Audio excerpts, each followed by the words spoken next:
Chapter 89 The Feud Between Jiyu and Xiao. 1. When they came out, they saw the patriarch waiting outside their door not far away. The couple immediately jogged over and asked, "Uncle, were you waiting for us?" "Yeah, let me tell you about the Xiao family." The patriarch nodded. "Then let's talk at home." Jiyu Chungrue brought him home after that. When they reached home, Jiyu Chungrue brought him directly into the living room while Juying tied Zhuang up. She then went to the kitchen and started the fire. She boiled some water, made a pot of ordinary Longjing tea, and brought it back to the house. She then poured a cup of tea for each of them and sat on the brick bed. "Since Ying is also here, tell me your thoughts," the patriarch suggested as he picked up the teacup and blew on it while slowly drinking the tea. Jiyu Chungrue nodded and glanced at Ju Ying. "Uncle, I've discussed this with Ying before.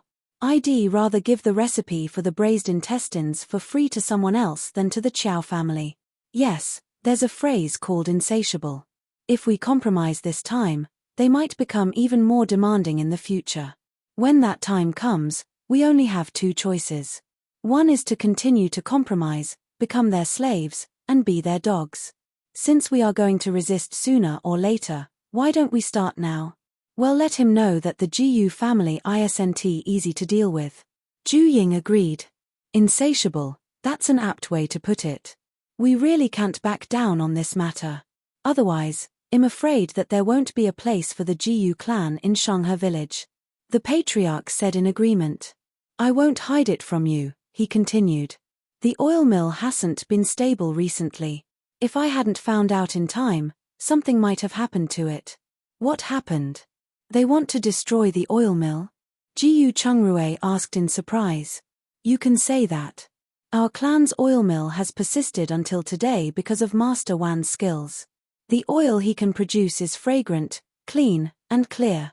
Even the county headquarters uses our oil. Come and read on our website Wuxia World site. Thanks. About half a month ago, he was almost kidnapped. If it weren't for the people from the oil mill who found out in time, our oil mill wouldn't have been able to last. Recently, I asked your brother Chen Zhen to send someone to investigate and finally found out about Dongshan Building, which is the Qiao family's business. So that's how it is."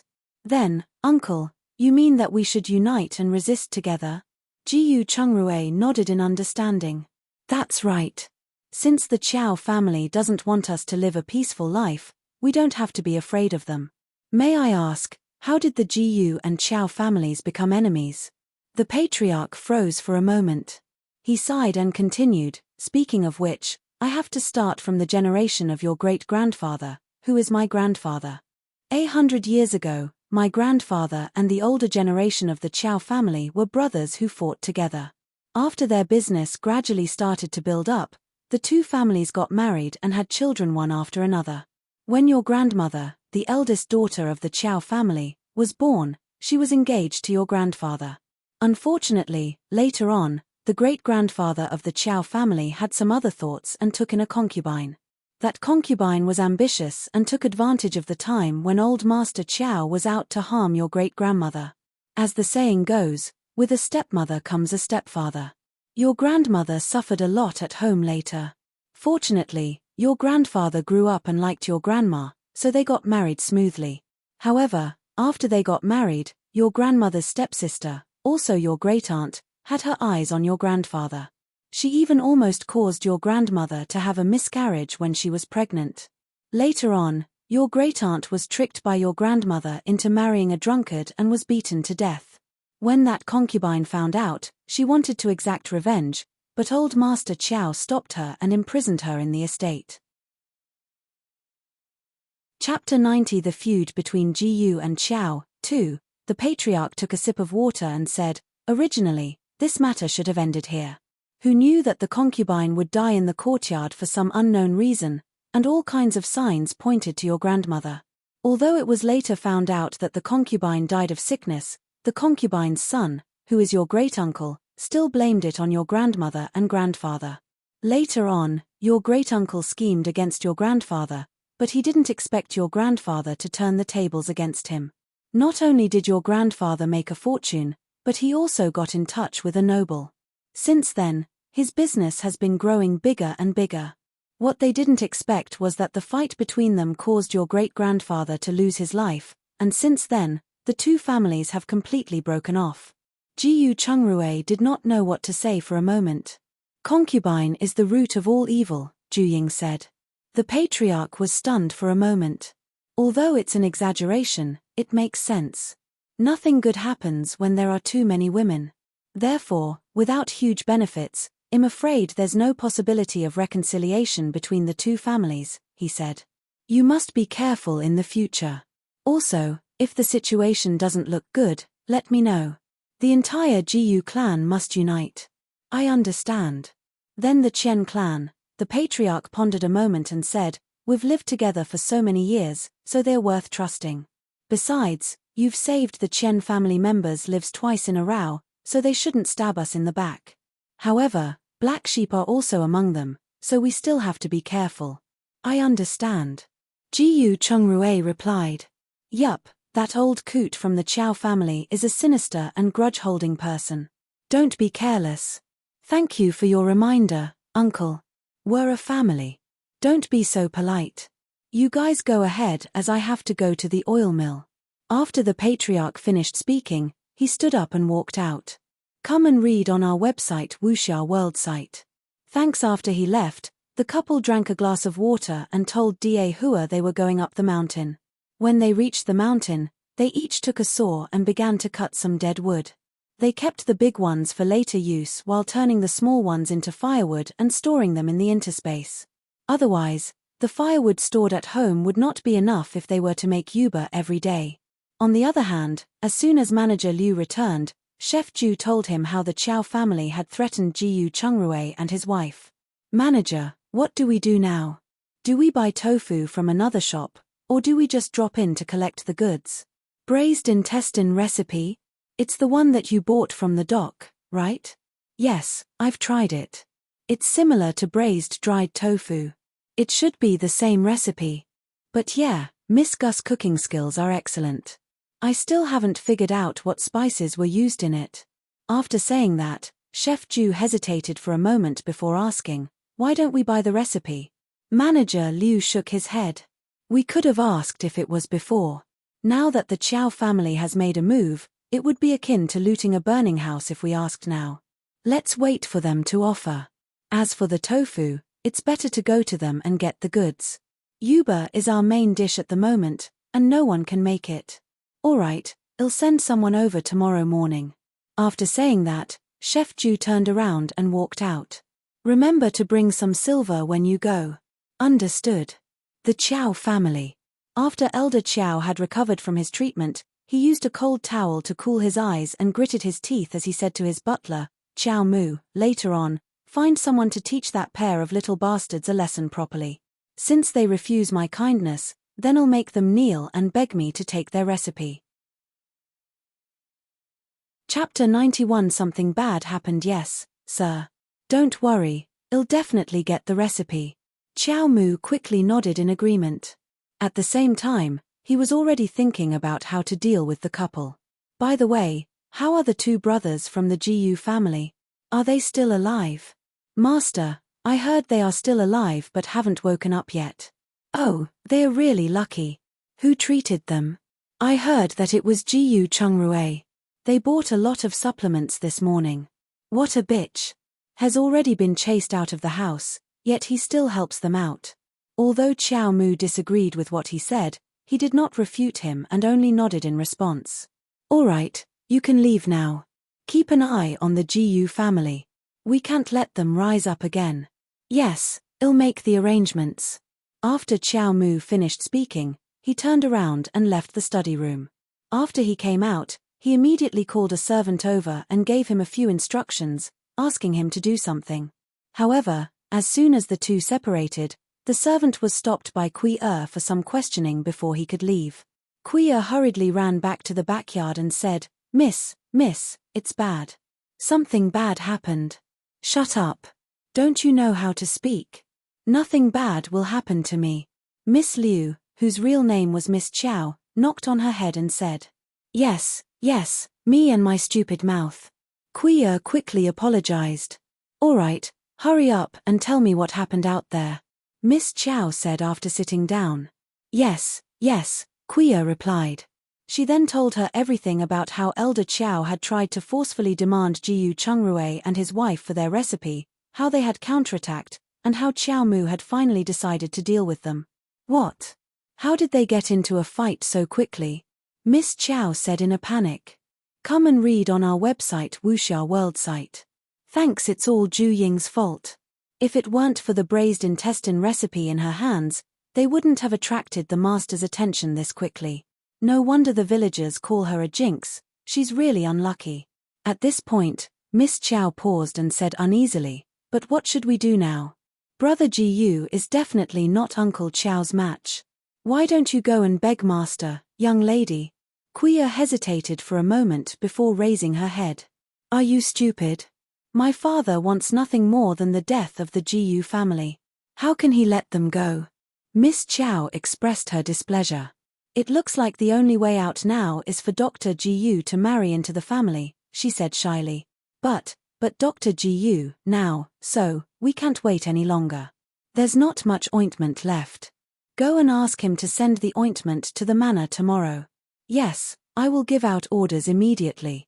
Remember, you must avoid my father's people. I know. Don't worry, miss. Kuya ran out with a smile after she finished. Miss Chow blushed and smiled. She got up, walked to the dressing table, and examined her face. Although there were still some red pimple marks on her face, it was much better than her swollen face from before. It also revealed her round, sweet, and lovely face. When she saw this, she couldn't help but think of the handsome, slender, serious, and highly skilled Jiyu Chungrue. However, her expression immediately froze when she thought of his attitude towards her. She couldn't understand how she couldn't compare to Ju Ying. In terms of status, although Ju Ying was a young lady of a political family, she was not favored at all. She was not as pampered as she was, the legitimate daughter of a merchant. However, in terms of appearance, she had never seen her before. So, it seemed like she had to meet her. Chapter 92 Report 1. In the evening, it was already dark when Ju Ying and her husband returned home. They were exhausted after a day on the mountain. When they returned home, Jiyu Chungrue still had to head to their old house to see how the two patients were doing. If they were awake, he would be entirely at ease. Ju Ying moved some firewood out of her interspace and stacked it in the shed. Then, she simply washed her face and started a fire to cook dinner. The meal was simple. She stir-fried a plate of cabbage with vinegar, mixed it with a plate of mustard and fungus, and finally took out a roasted chicken from her interspace. She cut it up and put it on a plate. Finally, she cooked a small pot of rice and mung bean kanji. When she was almost done, Jiyu Chungrue returned. She turned and asked, Rui, how's it going over there? They are all awake but still weak and need to recuperate. I've brought them some medicine, you don't have to worry about the rest. I'll find some time tomorrow and remove their stitches. Okay, go wash your hands. I'll set the table. Alright, I'm so hungry that my chest is sticking to my back. Jiyu Chungrue said as he turned around to wash up. Ju Ying laughed and shook her head. She used to hear the old people say that youngsters would usually eat until they were poor. At that time, she had thought it was an exaggeration, but now she understood. He had eaten a big bowl of ramen at noon and half a pound of beef. She didn't expect him to be this hungry so soon. She looked at the food she had prepared as she thought of that. Finally, she took out 3 big steamed buns, cut them into pieces, and plated them after deep frying. After dinner, Jiyu Chungrue cleaned up the kitchen while Ju Ying entered her interspace and used her mental power to pick out 100 pounds of soybeans to soak in. Then, she braised 2 sets of pig offal. After they were done, the two of them were about to lie down and sleep when they suddenly heard a zhuang's bark and a faint knock on the door. Jiyu Chungrue was stunned for a moment. He put on his wool coat and walked out. When he came out, he heard a clear knock on the door, but it was not loud. He paused before walking over and asked, Who is it? Dr. Jiyu, it's us Tiger and Leopard brothers. We're here to report to you. Chen Zhuang said in a low voice. Jiyu Chungrue recognized his voice, So he opened the door and let them in. He closed the door and led them into the house. When Ju Ying saw them come in, she stopped for a moment and said, "Please have a seat." She then poured a glass of warm water for each of them. The two of them looked at Ju Ying and smiled awkwardly. After taking the cup and sitting down, they drank it in one gulp. Jiyu Chongrui hesitated and said, "Ying, can you go make a bowl of noodles for each of them?" Ju Ying nodded, turned around, and walked out. She went to the kitchen and made 2 big bowls of noodles for them with poached eggs. At the same time, Jiyu Chongrui refilled their glasses of water and asked, "Brothers, tell me, what did you find?" "We've investigated the strangers you mentioned in the village. They came from other villages to learn how to grow bean sprouts, and one of them was really into monitoring the people in the village. They mainly go back and forth between the oil mill and your house. However, this evening, we discovered that a servant girl from the Chow family went to Widow Hua's house." Chen Zhuang said. "A servant girl from the Chow family? Are you sure she's a servant girl from the Chow family?" "That's right. There's basically no one in this area that we don't know. That maidservant is from the manor on the other side of the river. She's the wet nurse of the Chow clan's eldest daughter and has a very good relationship with her." Yes. Widow Hua's daughter, Chun Hong, is a servant who cooks in their manor." Jiyu Jiang chimed in. Chapter 93 Report 2. So that peach garden on the other side of the river belongs to the Chow family and not the Liu family? Jiyu Chongrui asked in shock. After Chen Zhuang and Jiyu Jiang looked at each other, they both looked at him in surprise. However, when they remembered he had just returned from the capital and rarely went out, they understood his surprise. Jiyu Jiang replied, "It's right to say it belongs to the Liu family. Miss Chow's mother's last name is Liu. That manor is her mother's dowry." "I see." Jiyu Chongrui nodded thoughtfully. Then, Miss Liu, whom he had seen before, was most likely Miss Chow. Thinking of this, his eyes flickered. "Did you find anything else?" he asked. "There's also the matter of people eyeing the braised intestine recipe you mentioned. The Chow family is just one of them. There's also the Yulai Inn, and their people have also inquired about it." Jiyu Chongrui quipped, "By the way, do you know what's going on with the Chow family? Why does no one take action when they are being so ridiculous?" "You've asked the right person. About a month ago, we met the Chow's butler's son, Chow Yuan, in the casino. At that time, he was drunk and told us that the Chow family had become rich and someone was protecting them. This time, the tables have turned, and it's the Jiyu family's turn to suffer." "Oh, did he say who it was?" "No, he just made a slip of the tongue. He refused to say it when I asked him later. However, I heard that the Chow family sent generous gifts to the county mayor, and the mayor's wife has someone above her." "The wife of the county mayor?" "Yes, the wife of the mayor. I heard that even the mayor has to listen to her." "Is there any more?" "We have limited time, so," Chen Zhuang said with an awkward smile. "All right, you can continue to ask around. In addition, pay attention to any major movements of the Chow family and remember to let me know in time." After Jiyu Chongrui finished speaking, he got up and went to the west room to take out a string of money and give it to them. "Go to places like tea houses and taverns where there are many more people gossiping. Listen more and ask less. Safety first. Don't worry, we 2 brothers will definitely get this done for you." Chen Zhuang immediately smiled and put away the money. At this time, Ju Ying also came in with 2 big bowls of noodles and handed them to them. "Do eat up." Thank you. The 2 of them nodded and took the food, then began to eat it. Jiyu Chongrui told Ju Ying the news he got from them after they left. "Babe, I'm afraid I've encountered a honey trap this time. You must protect me. Go on." Ju Ying glared at him, then said thoughtfully, "Elder Chow can't wait to destroy the Jiyu family, so do you think he will let his daughter marry you? Isn't he afraid of inviting a wolf into his house?" Jiyu Chongrui laughed after hearing that. He raised his head and flicked her nose. "Smart. We've thought of the same thing, but we can make good use of this. It might give us a chance to catch our breath. Anyhow, we'll make our move after we find out who's behind the Chow family. Then you will be the honey trap." If I have to use the honey trap, it should be on you. She's not worthy. Be careful not to fall into her trap instead, Ju-ying said, rolling her eyes. Afterwards, she took the 2 bowls to the kitchen to wash them. Seeing this, Ji-yu Chungrui smiled. For the sake of a peaceful life in the future, he had to be wary of Miss Chiao.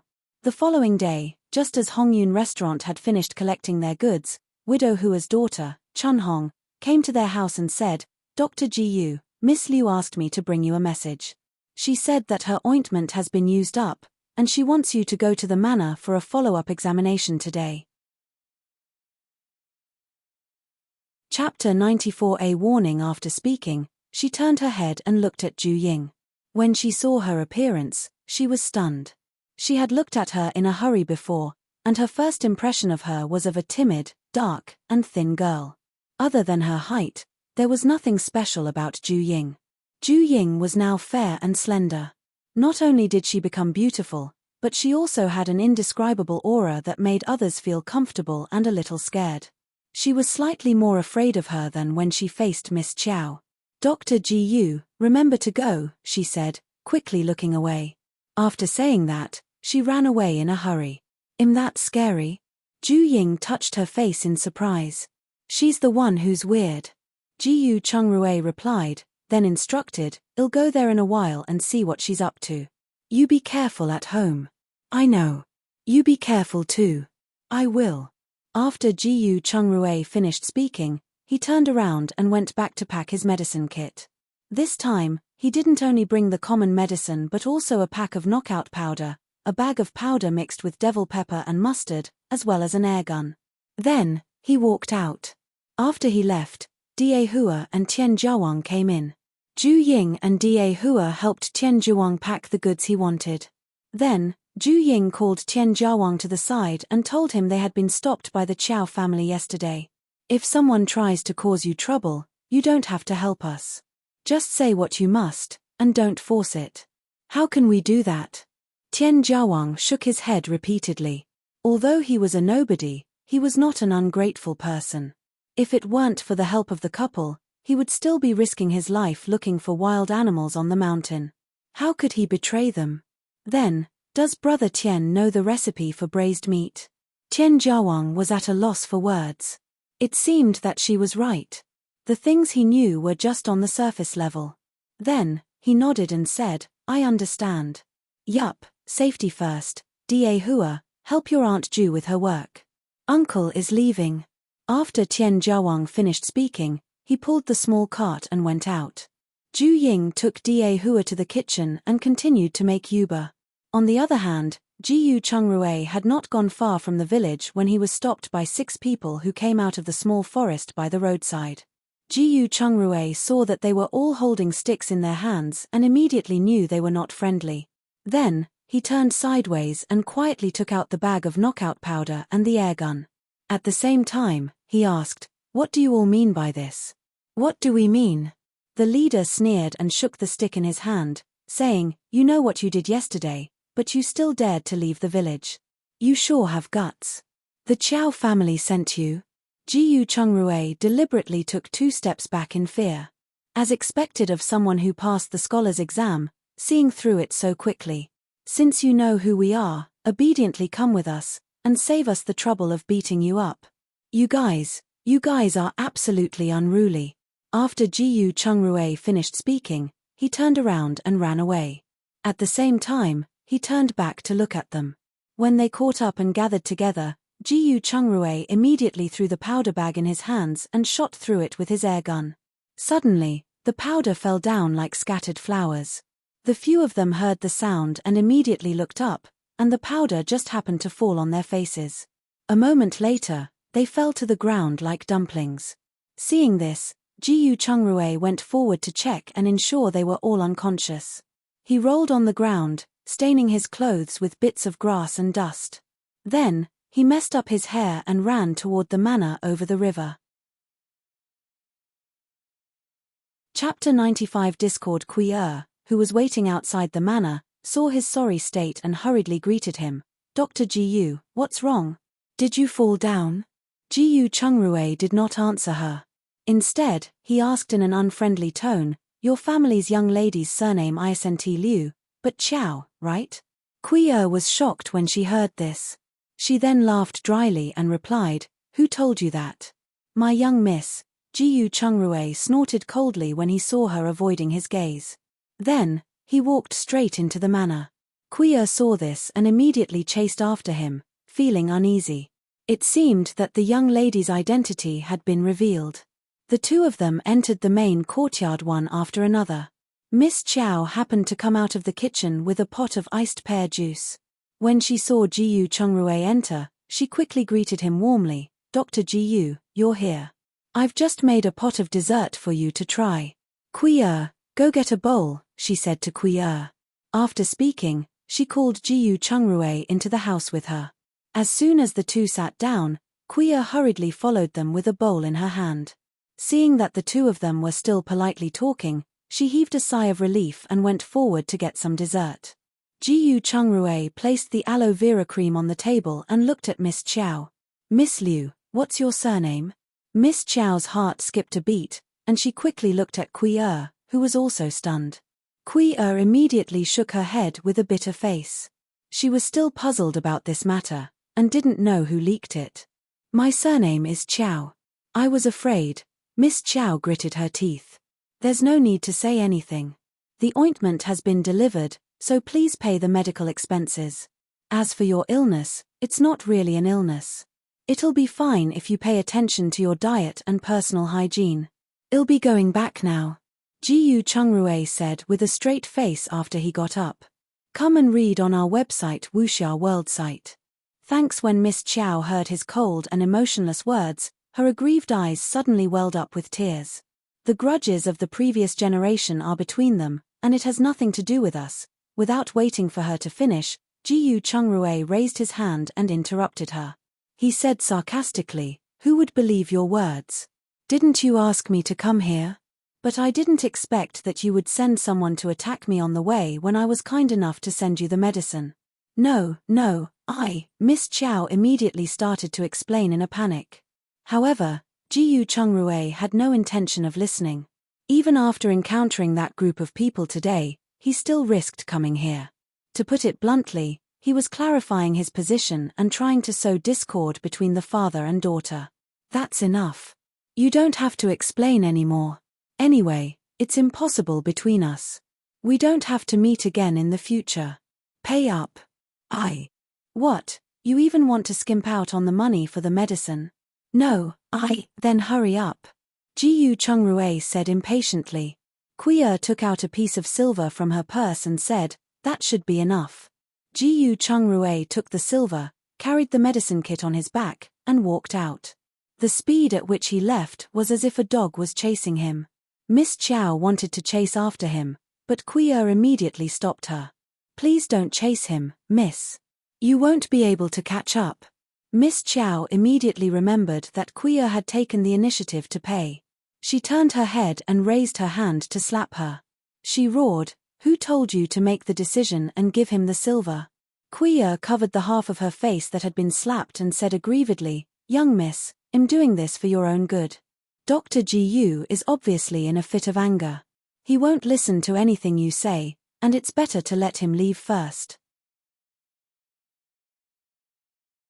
Chapter 96. A bunch of idiots. When Miss Chow heard her say this, she remembered Jiyu Chengrui's attitude toward her just now, making her angry and annoyed. She was rushing to please him as a young lady, yet he was this insensible. It was really irritating. "I'm sorry, Kui. I hit you in a moment of anger. Please don't take it to heart." Although Kui knew that her apology wasn't sincere, she also knew that she had no right to argue with her. She could only say, "Miss, Dr. Jiyu just said someone tried to attack him on the road. Could it be Master had made a move, so he mistakenly thought it was your arrangement?" "It's most likely true. It seems that we have to go back to the residence so you can find out what happened." Miss Chow nodded in agreement. At the same time, she was also anxious. She had not even developed a close relationship with Dr. Jiyu, and now this had happened. She was afraid it would be more difficult to get close to him in the future. She thought about this and got a headache. Then, she said, also, send someone to keep an eye on Uncle Chow. If they do anything, remember to let me know immediately. Quia knew what she was up to. She shook her head and said, young miss, please spare me. If master finds out that we leaked the information, he will definitely beat me to death. I'm here. What are you afraid of? I won't give you up when the time comes. But, no buts. When have I ever mistreated you? If you continue to be like this, you don't have to serve me anymore. Miss Chow said with a dark face. Quia was immediately afraid. Her young lady usually looked soft and weak, but she was a ruthless person deep down. Quia didn't want to be sold to those dirty places. After that, they packed up and took the ointment back to town. Come and read on our website Wuxia World site. Thanks. Not long after Jiyu Chungrue left, Xiao Mu arrived with his men. He was shocked to see them lying on the ground and quickly walked over to check on them. After confirming that they were only unconscious, he slapped each of them a few times before they woke up. When the 6 people woke up, they were in a rage but immediately became well-behaved when they saw Xiao Mu. Each and every one of them drooped their heads and said, Chief Xiao, what's going on? Where's the person I asked you to kidnap?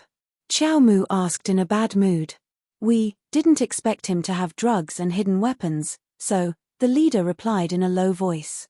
When Xiao Mu heard this, she pointed at them with her finger and said resentfully, a bunch of idiots. I already warned you to be careful, but you still fell for it. Really, Chief Xiao, why don't we just kidnap that woman? The leader immediately smiled apologetically. But the village, let's go around the mountain. Didn't Blackie say they were staying at the foot of the mountain? Xiao Mu's eyes brightened when she heard this. Capturing that little lady was the right thing to do. Most importantly, she was easy to deal with as a woman. Finally, she nodded and said, all right, let's end this quickly. Otherwise, it'll be troublesome if the villagers block us. Don't worry, we're all men. If we can't deal with a little girl, we're better off dead. After the leader finished speaking, he turned around and led his men to the mountain. Meanwhile, Xiao Mu also followed after hesitating for a moment. It would naturally be best if he could ask for the recipe right there on the mountain. The group of people quietly went around to the back of the mountain. Seeing there were not many people in the village, they boldly ran to the Jiyu couple's house. However, before they reached the door, Zhuang barked loudly. His bark was urgent and loud. Obviously, something was wrong. Chapter 97. Ill-intentioned Ju Ying, who was busy in the kitchen, heard Zhuang's abnormal barks and immediately rushed out. She was met by 6 big men with sticks, 3 of whom even surrounded Zhuang. This made her immediately realize that the other party had come with ill intentions, so she didn't even say a word and immediately took out a pepper spray and hid it in her sleeve. When the leader saw Ju Ying, he was stunned for a moment. Then, his eyes lit up with an evil smile. You must be Mrs. Jiyu, right? If you have nothing else, please leave. Ju Ying said vigilantly. Seeing that you're as pretty as a flower, we won't make things difficult for you. Come with us. After the leader finished speaking, he sized her up and ensured that there was nothing in her hands. Then, he walked toward her with a stick in his hand. Ju Ying stared at his stick. Seeing that he didn't instantly make a move, she finally breathed a sigh of relief. It wasn't until he grabbed her hand that Ju Ying suddenly aimed the pepper spray at his face and sprayed it 3 times. At the same time, she took 2 steps back and jumped out of his stick's range. The leader let out a blood-curdling screech and immediately covered his face with the hand about to grab her. With his other hand, he swung the stick at the spot where she had been standing. When Ju Ying saw this, she turned around and sprayed at the others. However, when they saw their leader's miserable state, none dared to step forward. However, they didn't retreat. They immediately surrounded her and said, "You'll run out of the things in your hands sooner or later. You'd better come with us, otherwise, don't blame us for being rough with you." Ju Ying snorted coldly and ignored them. She approached Zhuang as she sprayed the pepper spray. She removed the leash on his neck when she got to his side and let him out. Because she clearly knew that even if nothing happened to her after being captured by them, she would be gossiped about when she returned. At that time, how could she have a foothold in the village? Come and read on our website Wuxia World site. Thanks therefore, she could only persevere. As long as she could hold on a little longer, she would be saved when the people from the village came. Then, she retreated to the shed and simply grabbed the sticks of firewood to throw at them. Especially the leader, because he couldn't use his eyes anymore and could only wave the stick in his hand blindly. Therefore, Ju Ying deliberately threw it at his lower body, making him flustered. He even hit his people with his stick from time to time. When the others saw this, they were all furious. After looking at each other, they decided to attack together. After all, no one would die from this. As long as one of them could catch her, it would be over. After Ju Ying saw through their intentions, she remembered the knockout powder that Jiyu Chungrui had left for her. She immediately took out a packet and crushed the paper packet when they came over, throwing it at them. When the few of them saw the powder, they subconsciously withdrew it. Nonetheless, 2 of them were still knocked out. Ju Ying smiled when she saw this. Then, she retreated to the front of the woodpile and used the woodpile as a cover. She took out a large bag of dried limestone powder from the corner, scooped up a small pile, and threw it above them. Seeing this, the remaining 3 people didn't dare approach her, but they weren't stupid. They separated and surrounded her in 3 directions. Seeing this, Ju Ying prepared a bag of lime powder, opened it, and held it in her hand. At the same time, she aimed the pepper spray in one direction. But someone still rushed into the shed from behind. Ju Ying immediately threw the lime powder out, turned her head, and sprayed the pepper spray at him to scare him away. However, this gave the other side a chance.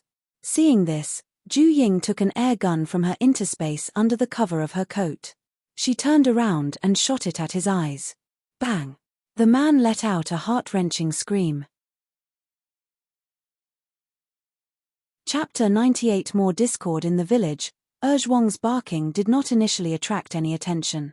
After all, dogs have very sharp ears and will bark at the slightest sound. However, when they heard human screams, they finally realized something was wrong. In particular, Sister Tian heard it and immediately ran over. When she saw the scene in the courtyard, she was so scared that her legs turned jelly. She finally regained some strength after thinking of her daughter, who was still inside.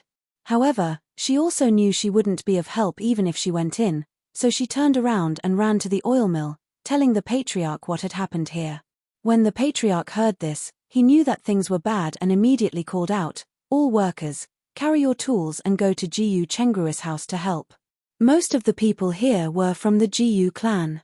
When they heard this, they each found their tools and rushed out without a word. He greeted some villagers as he ran out. Not long after, he ran into Zhuang, who was barking on the street. Zhuang, the patriarch called out. Zhuang heard the familiar voice and immediately ran over. He circled around him and bit his sleeve, wanting to drag him home. Seeing this, the patriarch patted his head and ran toward the Jiyu couple's house. Everyone immediately ran after him. When Xiao Mu, who was waiting halfway up the mountain, saw the people suddenly gathering in the village, he knew that something had gone wrong. However, it was too late to save his people now, so he just rushed back to town with his remaining men. On the other hand, when the patriarch and the others arrived, only the man who had dodged Ju Ying's limestone powder was left standing. However, after seeing the endless variety of tools in Ju Ying's hands, he didn't dare to take another step forward. He only confronted her with a stick. When he heard the hurried and messy footsteps outside, he knew something was wrong. People were coming, and there were quite a number of them. His legs suddenly went soft, and he almost dropped to the ground. Come and read on our website Wuxia World site. Thanks. Then, he looked at Ju Ying with her pepper spray and then at his companions, who were in a sorry state.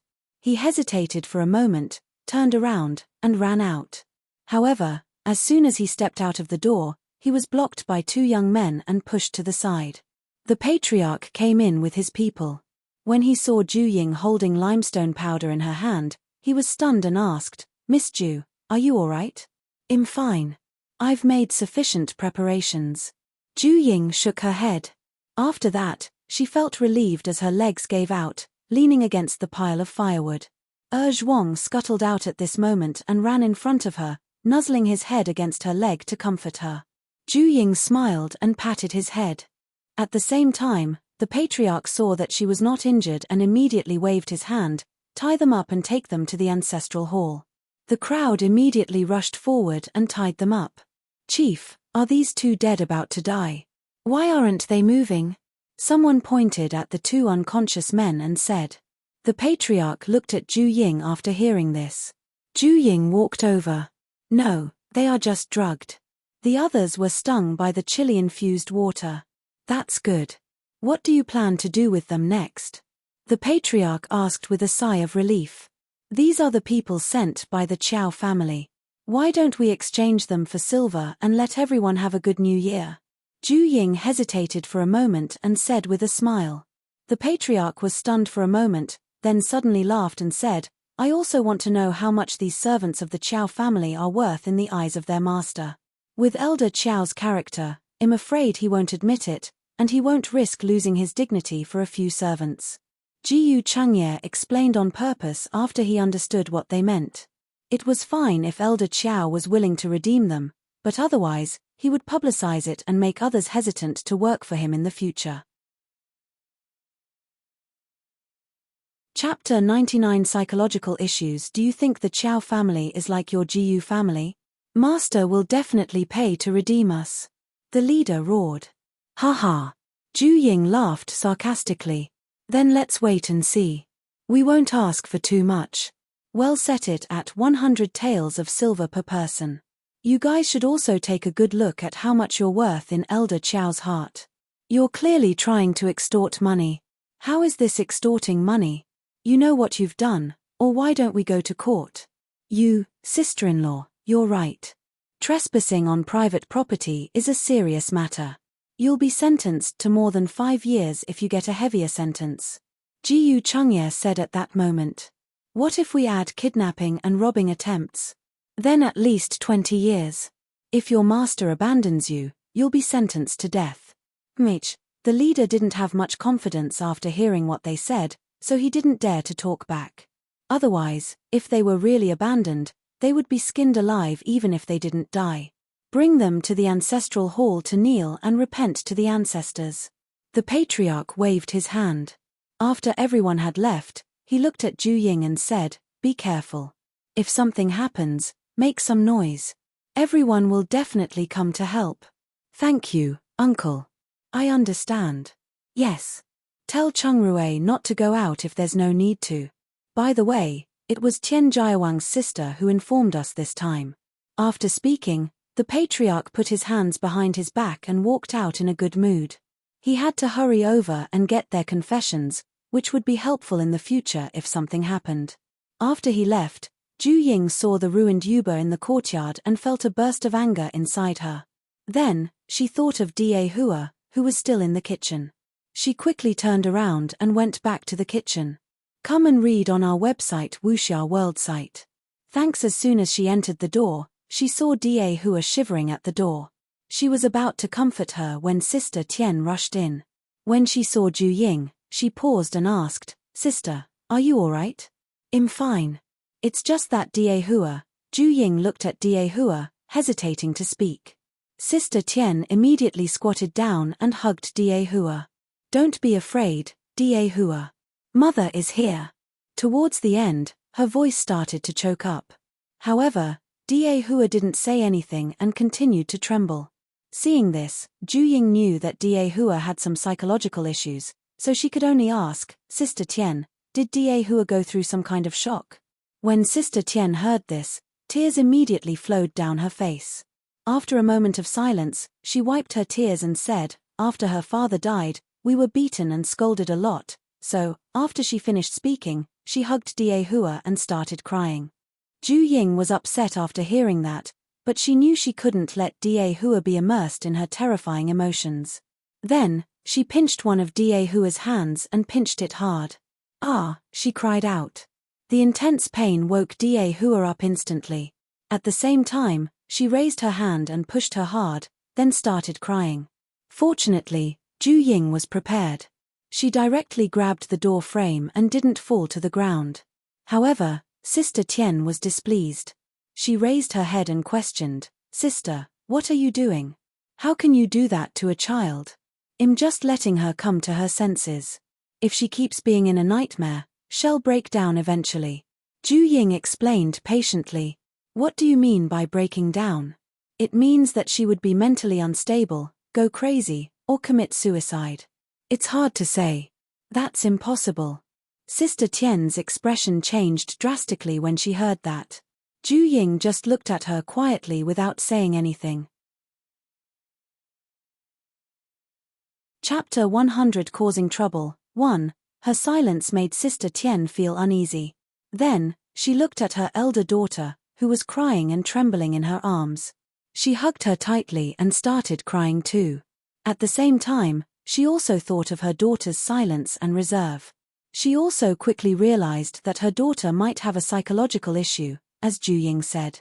She quickly raised her head and asked, "Then what should I do? Should she take medicine?" Yes, and not only does she need to take medicine but also undergo psychological counseling. We'll talk about this when Chungrui comes back. No matter how busy you are, you have to communicate with her more, let her feel your love, let her feel a sense of security, and then she will gradually get better. Although Sister Tian did not fully understand, she knew she had to accompany her more in the future. Then we'll go back first. We'll come back later, she said as he carried Da Hua. All right, thank you for today, sister. Ju Ying stood up and made way for them. You're welcome. After Sister Tian finished speaking, she carried her child home. When Ju Ying smelled a burning smell, she quickly walked to the stove and put out the fire. Then, she turned around and went to the courtyard to clean up the fallen yuba. She saved the ones that could be salvaged and threw away the ones that were damaged. When she was almost done, Jiyu Chungrui ran back in a hurry. Seeing the mess in the yard, he immediately ran to Ju Ying. He pulled her up and looked her up and down before asking, "Babe, you're not hurt, are you?" "It's all right, it's just my knee that knocked on the firewood. It's nothing serious." Ju Ying shook her head. Then, she saw the marks on his clothes and elbow and asked, "You fell?" Jiyu Chungrui did not hide anything from her and told her everything that had happened along the way. He said with self-blame, "It's all my fault. If I had drugged them more, they wouldn't have woken up so quickly. Come and read on our website Wuxia World site. Thanks you saw them. Are you sure they're a group of people?" "Yes, I met the two who were being carried." After Ju Ying heard this, she squinted her eyes and smiled. "Rui, go and make some more knockout powder. Remember to make the kind with high concentration." Jiyu Chungrui looked at her expression and knew that she would cause trouble. He guessed, "Are you going to the Qiao family's house tonight?" Smart. Otherwise, he will become more than just a thorn in our side. When Ju Ying said this, she snorted coldly and said, "Is it because he's rich that he could hire others to commit murder? I'd like to see if he can still be so arrogant without money. I can do any kind of investigation. But we can't just rob him, or else we'll be no different from him." Jiyu Chungrui frowned. "There's a difference. He's taking the initiative while we're responding to his advances." When Ju Ying said this, she directly raised her hand to cover his mouth and said, "Don't talk to me about principles. You don't need to talk about morality and righteousness with bandits. Besides, if we don't make a big deal out of this, how can we divert his attention and make him reveal his faults?" Jiyu Chungrui hesitated momentarily and finally compromised. "All right, but safety first." "I know." After Ju Ying finished speaking, she told him about Da Hua. "I originally thought that she was just an introvert and didn't like to talk. I didn't expect it to be a psychological issue. I'll go take a look now." Jiyu Chungrui turned around and went to their neighbors. After a detailed diagnosis, Jiyu Chungrui gave her acupuncture to put her to sleep. Then, he gave Sister Tian a few instructions and gave her a few doses of calming medicine for free. After lunch, Jiyu Chungrui went to work in the interspace at noon, while Ju Ying continued to dry the yuba. Chapter 101 Causing Trouble. 2. On the other hand, after the patriarch went back and interrogated the few people and got their confessions, he sent a beggar with a letter to the Qiao family, asking them to pay the ransom with silver or else they would send these people to the county officials. Qiao Mu couldn't make up his mind after receiving the letter, so he took the letter to find Elder Chow. After reading it, Elder Chow's face turned green. He immediately grabbed the teacup on the side and threw it at him angrily. "Idiot. You can't even handle such a small matter. You even left such big leverage on us from the GU family." The teacup just so happened to hit Chow Mu's head, and the tea spilled all over him. However, Chow Mu didn't dare to retort and could only obediently stand there with his head drooped. He cautiously asked, "Master, what do we do now? Are we going to pay them?" After hearing this, Elder Chow hesitated for a moment. He threw the letter aside and asked, "Are these people reliable?" "It's all right. They're all veterans who have followed us quite a few times." "Then we won't bail them out. Isn't this just telling everyone we are the ones responsible? What can they do if we don't acknowledge them?" "But I'm afraid they'll send someone with a letter and tell them to hold on for 2 days. We'll save them when they let down their guard. I'll personally welcome them back when the time comes. Then I will make the arrangements right away," Chow Mu affirmed. "Be careful this time, don't let anything go wrong." "Yes," Chow Mu responded, turned around, and walked out. Then, she had someone pass the letter to Blackie and have him think of a way to deliver the letter to those people. Come and read on our website Wuxia World site. Thanks. On the other hand, Jiyu Chungrui also knew that the ransom would not go smoothly. Thus, after a meal, he went to the patriarch's house to tell him about the matter and asked him to send more people to watch over those people. When it was close to midnight, the moon was barely seen in the western sky, and the whole night sky was dark. It was a good time to do anything sneaky. Ju Ying and her husband changed into black sportswear and smeared their exposed skin with black ash so that other than the white of their eyes and teeth, there was no color other than black. After that, they quietly left the village and went straight to the town. Then, they went to the wealthy district and found the Chow estate. However, looking at the 2-meter-high wall, the two of them were in a dilemma. After that, they split up and circled the Chow estate before finally meeting up outside the stables. Because there was a large pagoda tree outside the wall, although it was a certain distance from the wall, it was enough for them to climb up. Just as Ju Ying wanted to climb up with a rock climbing hook, Jiyu Chungrui pulled her to the side and said, "Give me a hand. There might be people guarding the stables. Then wait for me before you go down." After Ju Ying finished speaking, she handed him a half-dried piece of tissue that had been soaked in knockout powder. Jiyu Chungrui nodded and quickly went up the tree. After he went up, Ju Ying also quickly climbed up and took out a tranquilizer gun from her interspace, just in case. Seeing this, Jiyu Chungrui tied the rock climbing hook to the tree, grabbed the rope, and gently swung across the branches and walls into the courtyard. He quietly walked to the stables. Sure enough, there was a person on duty sleeping soundly inside. Jiyu Chungrui covered his nose with his hand and made him sleep deeper. Then, he walked out and waved to Ju Ying. Ju Ying put the tranquilizer gun back into her interspace and followed the rope into the courtyard. After getting down, the two found a side door and walked around. They went in and made sure that there was no one inside. Later, they turned around and headed further into the mansion. Chapter 102 Causing Trouble 3. When they passed by the servants' room, the couple blew over the knockout powder to knock everyone out.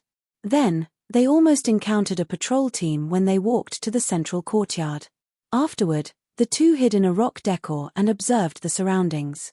In the end, it was confirmed that there were 2 teams of 5 people, and the interval between each group rotating was quite long.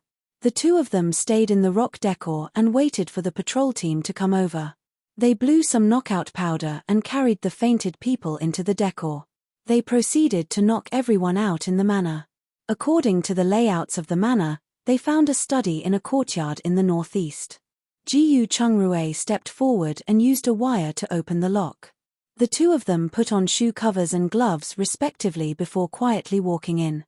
Seeing that the curtains inside were down, Ju Ying took out 2 small thumb-sized flashlights and carefully looked for the Chow family's account book containing evidence of the crime. Very quickly, the couple found the account book. However, it was apparent that it was just a surface-level accounting book. But it was not difficult to see that the business of all the Chow family restaurants wasn't doing well, especially the restaurants in this town.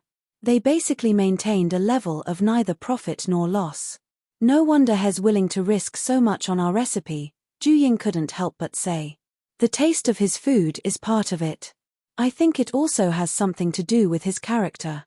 Ji-yu Chung-rui shook his head and returned the things to their original positions. Then, the two started to look for a secret room in the house. They finally found a secret underground room about 5 square meters in size, hidden behind a bookcase. There were 2 large boxes and a small bookcase inside. He opened one of the boxes and saw gold ingots. There were 4 ornaments in the other box. A jade guanyin statue, a hanging cypress sculpture with 3 sheep, a red coral tree sculpture, and a green jade scepter. They were so exquisite that even the couple who did not know much could tell they were precious. Come and read on our website Wuxia World site. Thanks. Ju-ying put them all into her interspace, and the two looked at the small bookshelf. On it were the real account books. She realized that the Qiao family had been in contact with the county governor for a long time, and they would send many gifts to them every year. The 2 boxes of things from before were most likely this year's New Year's gifts. Finally, there were a few letters between them.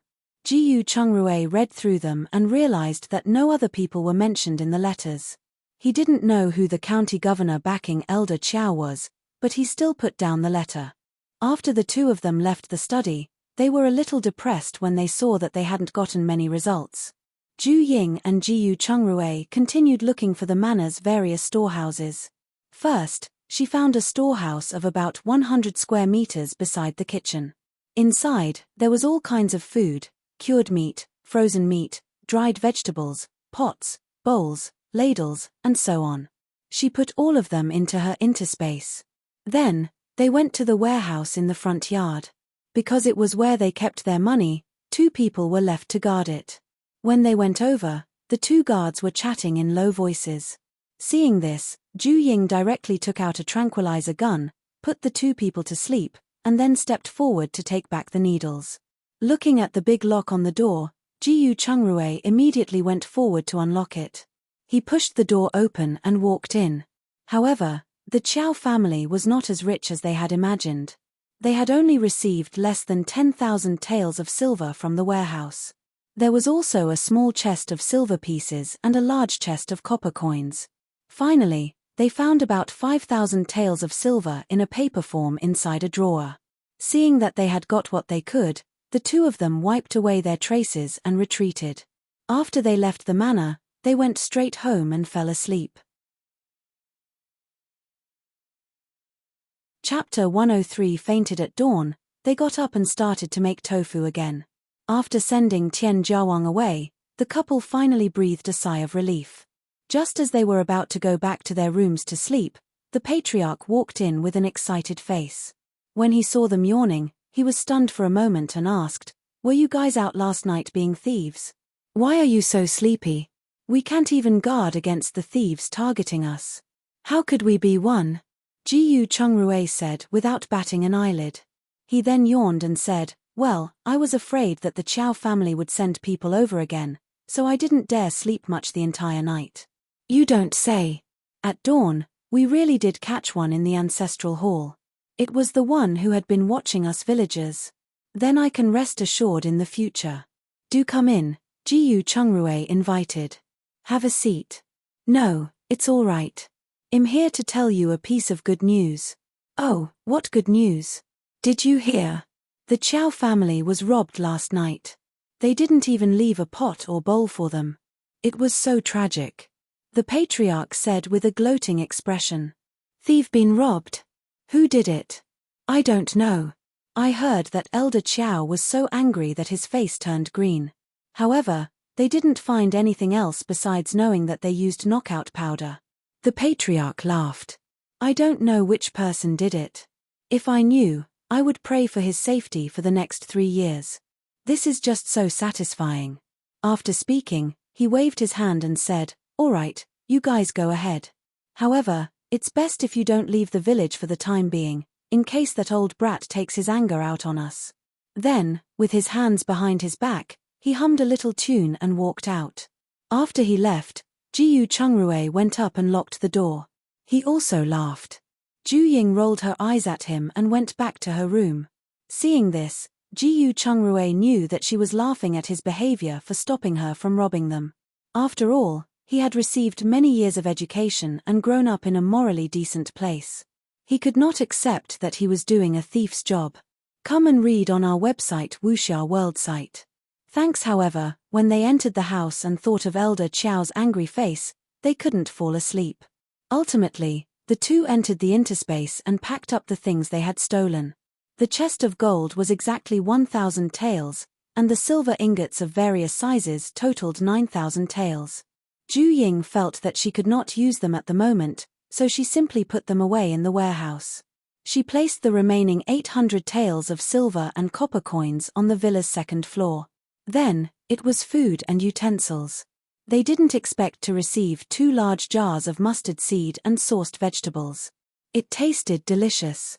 Ju Ying smacked her forehead at the end of all this, saying, "We should have gone to the storeroom with all kinds of clothes and jewelry. If it's exposed, then so be it. It's enough as long as it serves as a warning.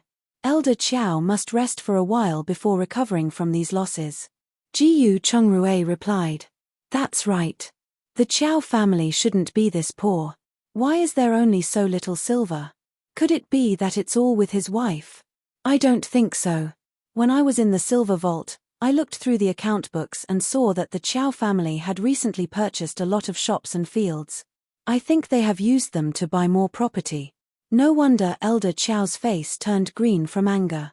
It's good enough that he didn't faint, Ju Ying said with a smile. What she didn't know was that after Elder Qiao realized something was wrong, he immediately ran to his study room. When he saw that the gifts he had prepared were gone, he really fainted and was now being treated by doctors. 3 days have passed in the blink of an eye. The patriarch noticed the Qiao family didn't come to redeem these hooligans, so he simply sent them to the county officials with their confessions, then left them alone. On the 4th day's evening, Qian Zhuang and Jiyu Erjiang came to visit in a good mood. "What's wrong?" Jiyu Chungrui asked directly. "Is there good news?" Chapter 104. A Big Move. 1. There really is one, and it's big news. Qian Zhuang said with a mysterious look. "Is that so? Brothers, please come inside."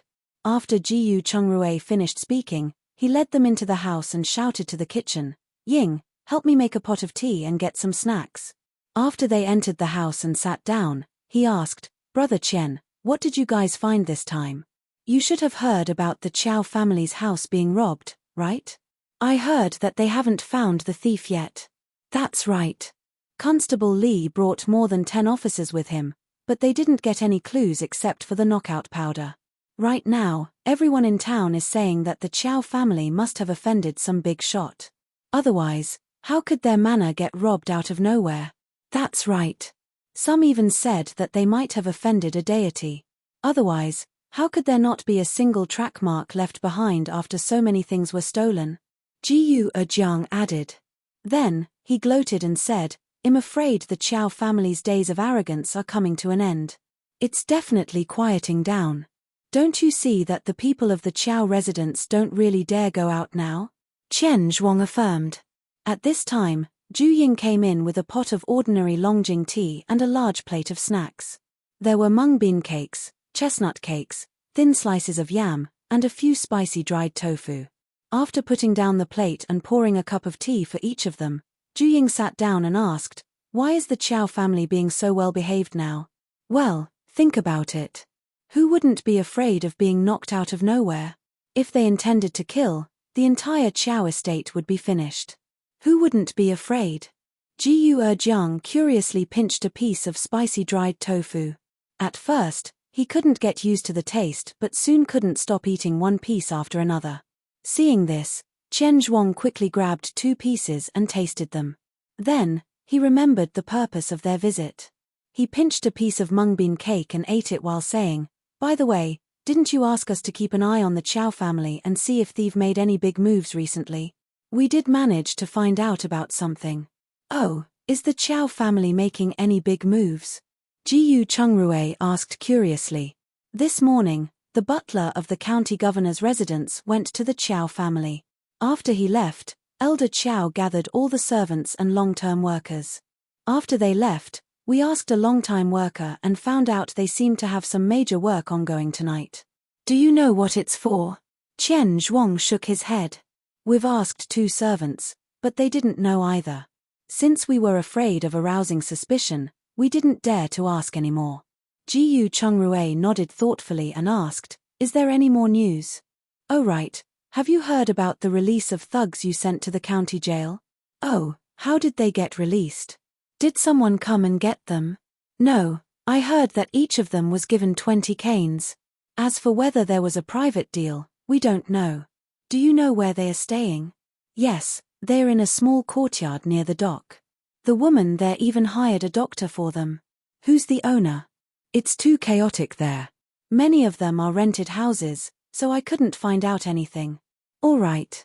You guys can help pick up the soybeans from tomorrow onwards while collecting information. Jiyu Chungrui said. Okay, we'll start tomorrow. Jiyu Chungrui stood up and gave them 100 copper coins. This is your salary for the past few days. After that, he gave them 500 coppers and said, This is the money for the soybeans. Dr. Jiyu, you're so generous. We'll take our leave then. Qian Zhuang stood up and said, Wait a minute, you two. I can see that you like the spicy dried tofu. I'll get you some to go with your drinks. Ju Ying stopped them and went to the kitchen. She used some oil paper to pack 2 pounds of snacks for them before sending them out. Chapter 105 A Big Move, 2. After they left, Ju Ying looked at Jiyu Chungrui, who was frowning, and asked, Did you think of something? Don't you think something's wrong? What good can they do by gathering so many people in the middle of the night? Jiyu Chungrui pondered for a moment before adding, No, I have to go out tonight and see what the Chow family or the county governor are up to. Maybe I can find something to use against them. I'll go with you. I'll pass on your offer this time. I'll go by myself as it'll be inconvenient for you to follow me. But, no buts. I promise you I won't do anything I'm not confident about. Also, I'll definitely bring something for self-defense when I go out. Ju Ying hesitated for a moment and finally gave up. After all, her current body was still a little lacking in physical strength and endurance. After that, the two of them quickly made dinner. When the village quieted down, Jiyu Chungrui changed into black clothes.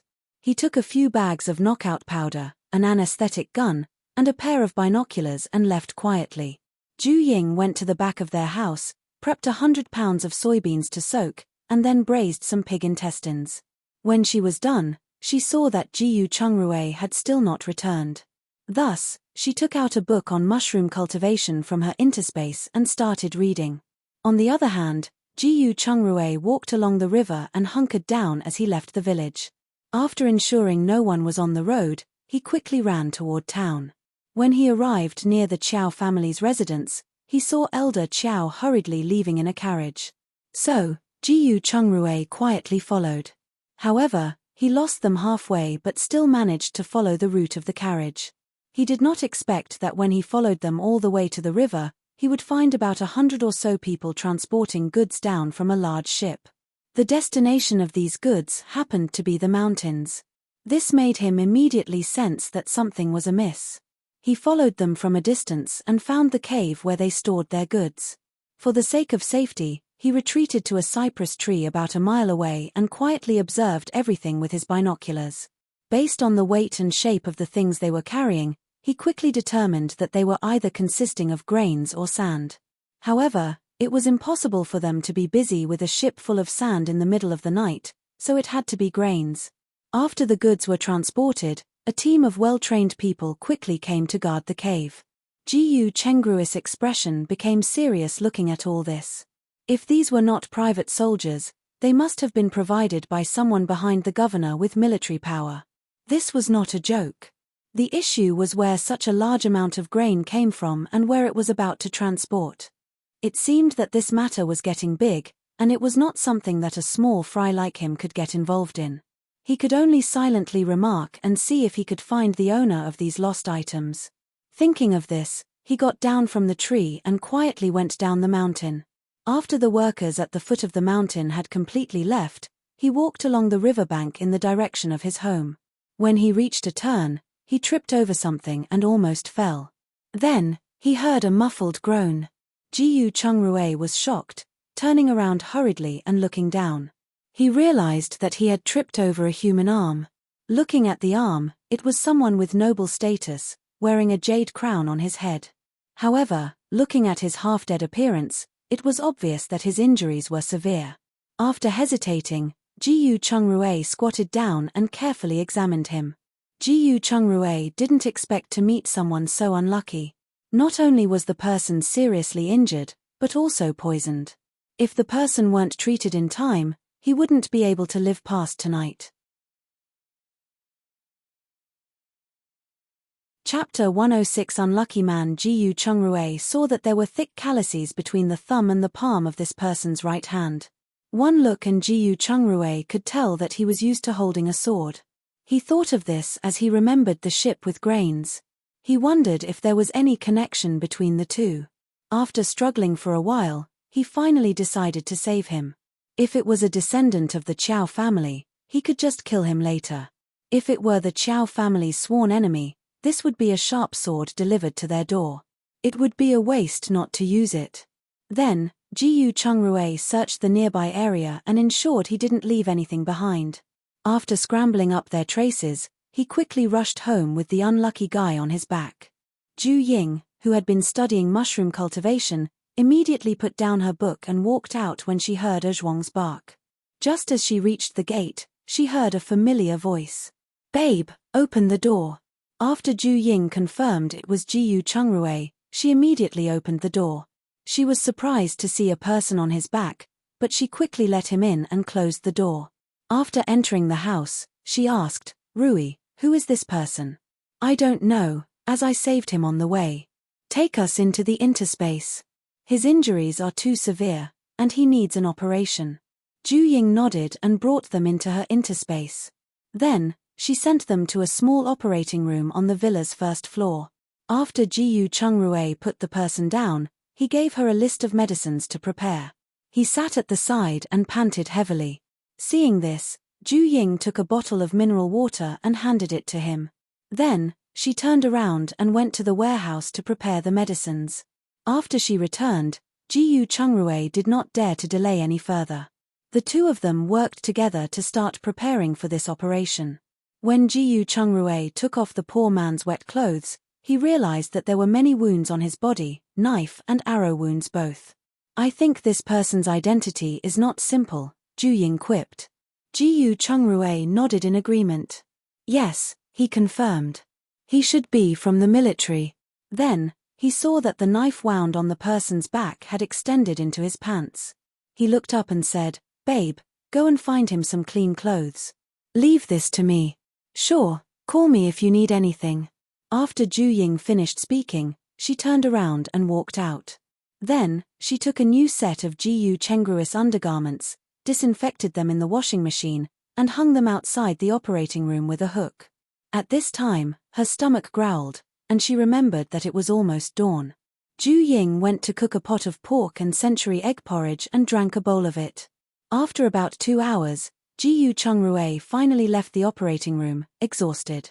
Ju Ying quickly went forward to help him into the kitchen and said, "Have a bowl of porridge first." "Babe, you're always so considerate."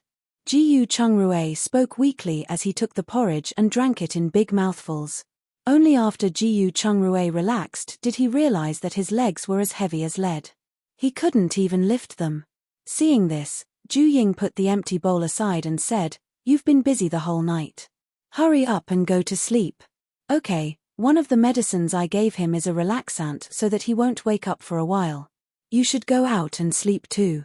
If anyone asks about me, just say I went up the mountain." Jiyu Chungrui paused and continued, "Oh right, make as much tofu as possible, but don't tire yourself out." "I know. You should go to sleep," Ju Ying reminded as she helped him to their bed. She then prepared a glass of water for him and turned to go out. To her surprise, she heard his snoring before stepping out of the villa. Then, she gently closed the door and left the interspace. Seeing that the sky in the east had already brightened, she didn't delay any longer and immediately went to the kitchen to get busy. Chapter 107 Messenger. Fortunately, no one else came to visit in the morning except the two usual parties. Qian Zhuang came to pick up the donkey cart, and the other was Da Hua, who came to light the fireplace. In the afternoon, Zhu Ying had just started work when Chun Hong, widow Hua's daughter, came to visit her in a hurry. Zhu Ying remembered that she was related to Miss Qiao, so she didn't let her in. Instead, she asked with a calm expression, "Miss Chun Hong, what's the matter?" Chun Hong looked at her nonchalant attitude and replied in a bad mood, "Someone told me to tell you that when someone comes to search the village in the afternoon, they will take the opportunity to cause trouble for your family. So, you should be careful. Who gave you the information? What are they searching for?" Zhu Ying paused for a moment and asked in disbelief. "I heard that all the clinics, including the houses of the doctors in the countryside, will be searched. I don't know the specific reason. As for who gave me the information, it's none of your business. Believe it if you will." After Chun Hong finished speaking, she turned around and left in a huff. Zhu Ying turned around, and her face became serious. If her guess was correct, the person they were looking for was probably the young man that Jiyu Chungrui had saved last night. Since the Qiao family sent the news, this person was most likely not on good terms with the Qiao family. Otherwise, they would not have the mood to find trouble with the couple if they were searching for someone. She didn't have the mood to continue making her yuba after this since it would most likely be ruined. She went into the kitchen, brought a big bowl of soy milk for Da Hua, and asked her to go home. She squeezed the rest of the soy milk into tofu skin and dried tofu before putting them into her interspace. She then entered the interspace after closing their door. She did not see Jiyu Chungrui on the first floor when she entered the villa. She had no choice but to go up to the second floor and finally found him in the laboratory. Seeing that he was concentrating on an experiment, she turned around and went downstairs to the kitchen. When she found the thick green bean soup in the kitchen, she knew that he had not eaten yet. She went to the warehouse to get a piece of rib and 2 corns, and used the pressure cooker to make a pot of soup for him. Finally, she went outside and picked 2 big tomatoes to make a plate of tomato scrambled eggs. When she was done, Jiyu Chungrui came downstairs. When he saw her busy in the kitchen, he went up to hug her and kissed her on the cheek. "It's been hard on you, babe. Have you eaten?" "I've eaten. So you hurry up and eat too," Zhu Ying said as she pushed him away to begin setting up the food. After she was done, she asked, "How is he? When will he wake up? There should be a search in the afternoon." "Search? What's going on?" Jiyu Chungrui asked after he sat down. Zhu Ying did not hide anything and told him the news that Chun Hong had sent. Jiyu Chungrui nodded and said, "Come and eat with me." "That's right, that unlucky guy was poisoned by crow's poison. Although he was fed some green bean soup, he still needed an infusion. He probably wouldn't be able to recover in a short time. Before he wakes up, let him stay in the interspace so that he won't be discovered. Crow's poison has no antidote and can only rely on your body to slowly expel the poison. It seems that someone wants his life. Yeah, I'll go out and gather more people in a while. Since Miss Qiao handed us the information, we have to use it well. I don't believe that Elder Qiao will just watch his daughter marry an enemy." Zhu Ying nodded in agreement and added, yes, it's best to make both father and daughter fall out." Then, she picked up a piece of corn and happily munched on it. It was impossible for her to feel guilty. Miss Qiao knew they were already married but still wanted to snatch her husband away. Zhu Ying knew that Miss Qiao was not someone decent, so she did not feel any sympathy for her. If she understood the reality of things earlier, it might have helped her find a good man sooner. Chapter 108 Search. After the meal, Jiyu Chungrui changed the unlucky man's wound dressing, and the couple left the interspace. Jiyu Chungrui said to Zhu Ying when they came out, "Go to the west wing and rest for a while. I'll go and gather some people." After saying that, he locked the door from the outside and walked to the patriarch's house. Zhu Ying was quite sleepy initially, but she didn't sleep in the end. First, she feared it wouldn't look good when others came. Second, She was afraid she wouldn't be able to sleep at night if she slept too much. Therefore, she went to the kitchen, boiled a pot of hot water, and made a pot of tea. Then, she washed some cups and prepared them. After that, Ju Ying took out the soybeans she had bought from the grain shop and started sifting them while sitting in the courtyard. After a while, Jiyu Chungrui came over with a large group of people. He began to serve them tea and also brought out some small snacks. About an hour later, 3 officers rushed in. Zhuang immediately barked at the 3 of them and blocked their way. Seeing that the leader of the 3 was about to slash at Zhuang, Ju Ying immediately got up and walked over to stop him. "What business do you all have here? This little lady looks pretty good. Since we've been tired of running around, why don't you accompany us for a few drinks?" The leader of the group saw Ju Ying's appearance and smiled. After speaking, he raised his hand and wanted to touch Ju Ying's face. However, just as she raised her hand, Jiyu Chungrui rushed out and stopped him. "If you have something to say, say it. There's no need to make things difficult for a woman." "Kid," the leader still wanted to say something, but when he saw more than 10 strong men coming out of the house, he immediately swallowed the words at the tip of his tongue. "What are you all doing here?" he asked. "Officer, we are all people from the Jiyu clan. The clan's ship sank some time ago, so we came over to discuss buying a ship." The patriarch stepped forward and greeted him. "I wonder why 3 officers have come. Do you want to come in and sit?" he asked. Seeing this, although the leader was unhappy, he knew he could not force his way anymore. He said, "Forget it. We're here to look for bandits. Have there been any strangers in your village recently?" "Really? That's great. Our Jiyu clan's ship was robbed a few days ago. As for the strangers you mentioned, there are some. They made a scene in the village a few days ago and were later sent to the county officials. You'll know when you go back and investigate." The leader's mouth twitched when he heard that. He was impressed that they tried to relate 2 different batches of people. It's not the same thing. We still have to go in and search. Please. The patriarch hesitated for a moment but still stepped aside to let them into the house. At the same time, Jiyu Chungrui also brought a few people and followed them in. The 3 officers, who had wanted to take the opportunity to search the house and take some things, had no choice but to search the house obediently when they saw them follow them in. After making sure that no one else was around, he looked at Jiyu Chungrui and said, "You are the doctor of this village, Jiyu Chungrui?"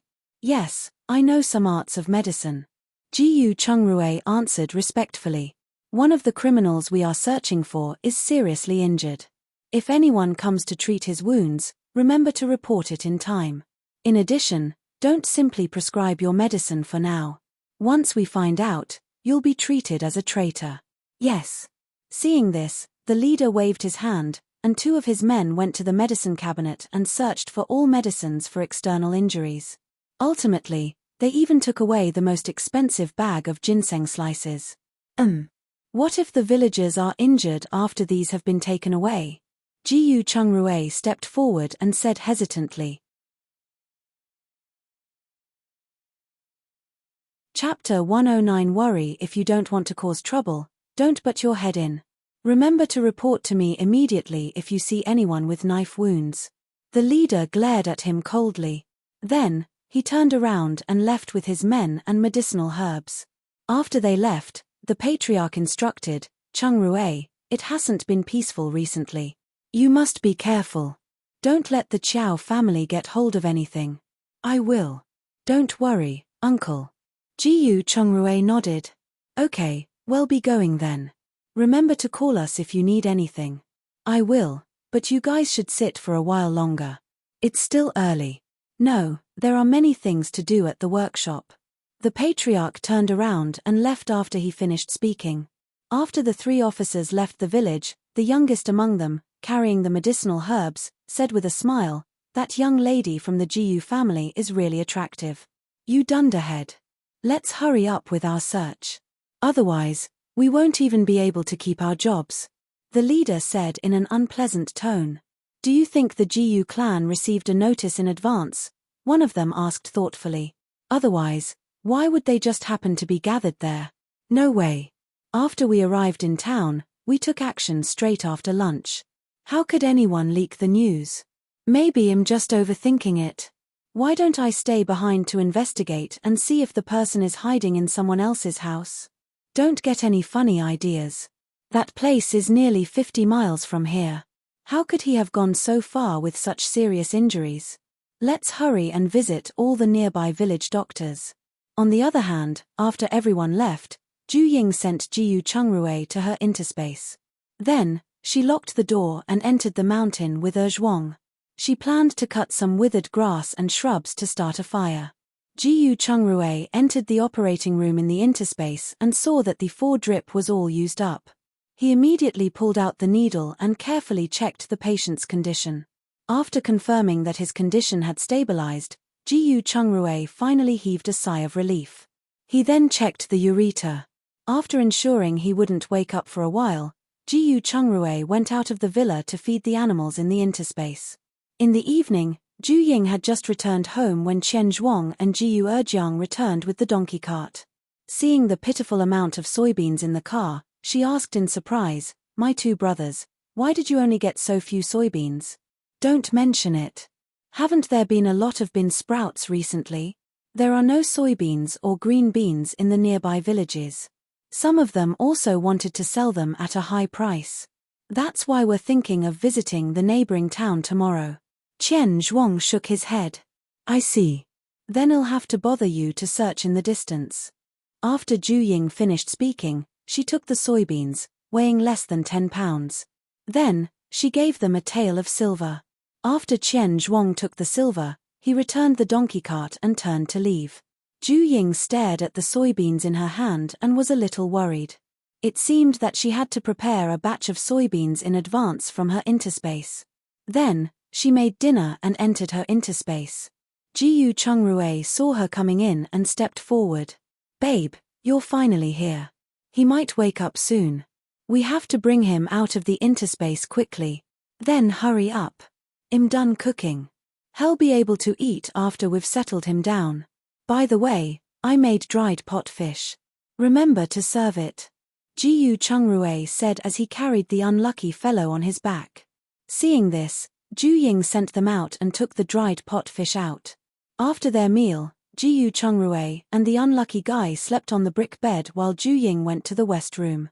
She burned some charcoal, took out a single bed from her interspace, and slept. In the middle of the night, the unlucky guy was woken up by his urge to urinate. He was stunned when he saw where he was. Just as he wanted to get up to relieve himself, he pulled on the wound on his back. It was so painful that he gasped. Chapter 110. Waking up. Jiyu Chungrui was purposely sleeping lightly. When he heard the commotion, he immediately woke up and lit the oil lamp on the bedside table. He looked at the unlucky man and said, "Brother, you're awake. Who are you? Where is this place?" The unlucky guy asked warily. "This is my house, and I found you by the river the night before. Who are you?" Jiyu Chungrui asked. "Yesterday afternoon, someone came over to search the village for bandits." "Bandits, huh?" The unlucky guy's eyes flickered after hearing this, and then he sneered. He thought, like master, like servant, distorting the truth as always. Jiyu Chungrui looked at his disdainful expression and knew that this person was most likely the owner of that batch of grains. "You haven't eaten anything for a day and a night. I'll go get you something to eat first." Can I use the toilet for a moment?" The unlucky guy blushed and stammered. "Wait a moment." After Jiyu Chungrui finished speaking, he went outside and brought in the chamber pot he had prepared earlier. Then, he helped him turn over so that he could relieve himself. After the person was done, Jiyu Chungrui put the chamber pot outside and went to the kitchen to bring him the warm millet porridge and steamed tofu with cabbage. "It's a little late, just make do with it. This is already more than enough." The unlucky guy began to eat in big mouthfuls. However, his movements weren't crude or ugly in the slightest, but bold and elegant. This reminded Jiyu Chungrui of the silk clothes this person had worn and the jade crown on his head. His identity must not be simple. After he finished eating, Jiyu Chungrui asked while cleaning up, "Do you still want more?" "No, maybe tomorrow. By the way, May I know your name? Ju Chungrui. My surname is Ju Huiming. I should be older than you, so you can just call me Brother Ju. Come and read on our website Wuxia World site. Thanks, nice to meet you, Brother Ju. Your injuries are too serious for you to move now, so you should lie down quickly. Sorry for the trouble. After the unlucky man finished speaking, he carefully laid down on the bed while Ju Chungrui placed the bowl and chopsticks on their dining table. After lying on the brick bed, the two chatted for a while. However, it was mainly Ju Chungrui who was talking, while young Master Ju only said he was from the capital and nothing else. Ju Chungrui did not mind because he knew that Ju Huiming would not tell him his identity if he couldn't trust him. However, Ju Chungrui also revealed what was on the surface. It was information that could be found with a simple check. When young Master Ju heard that he was from the Ju family in the capital, he was stunned for a moment and did not ask any more questions. Young Master Ju didn't expect Ju Chungrui to work with Uncle Liu and didn't expect that the bean sprouts and dried yuba were the work of this young couple. Thinking of them as a couple, he felt a little guilty. Because of him, the young couple had to sleep in separate rooms. It seemed that he had better switch places tomorrow. The following day, Ju Ying began to make breakfast after plating some tofu. Breakfast was simple. It was millet porridge, mustard greens in sauce, sweet and sour radishes, and some black steamed buns with cabbage and pork mince. After breakfast, young Master Ju said guiltily, "Miss, I'm sorry for disturbing your lives with my arrival. I think I'll stay in the west room." Ju Ying shook her head and said, "I wouldn't go so far as to say that you disturbed us. By the way, I was just about to tell you about this. It's not safe here as people come and go in the outer wing, so it's better to move to the west wing and come out as little as possible. If you're discovered, we can't protect you, right? I understand. Thank you so much. I'll leave as soon as I can move." Young Master Ju nodded. Ju Ying nodded and cleaned the dishes before returning to the kitchen. Chapter 111. Smell. Ju Chungrui helped him change the bedsheets and arranged for him to stay in the west room. He left him a chamber pot, water, and some charcoal before locking the door of the west room and going to the kitchen. Everything was as usual, besides going over to ask him if he needed anything from time to time. In the evening, when Chen Zhuang and Jiu Erjiang returned, they had collected half a cart of soybeans. After Ju Ying and Jiu Chungrui unloaded the cart, it weighed just a little under 300 pounds. "Brother Chen, what's the price of these soybeans? Are they easier to purchase?" asked Ju Ying. 5 coppers, the same as the grain store. Otherwise, no one would be willing to sell. However, there seems to be someone else there who is also buying soybeans, so I can't guarantee how much we can buy a day. Chen Zhuang replied. Ju Ying gave him 5 taels of silver and said, "Collect as much as you can as soon as possible since we won't be able to go out once it snows." "All right, I will spread out as far away as possible." Chen Zhuang took the silver and said. He turned and asked Jiu Chungrui, "By the way, Dr. Jiu, who has the Chow family and the government been searching for these 2 days? They're being quite thorough. The most important thing is that they keep a close eye on pharmacies. They banned the sale of medicine or antidotes, and someone who sells them will be executed on the spot. You must be careful.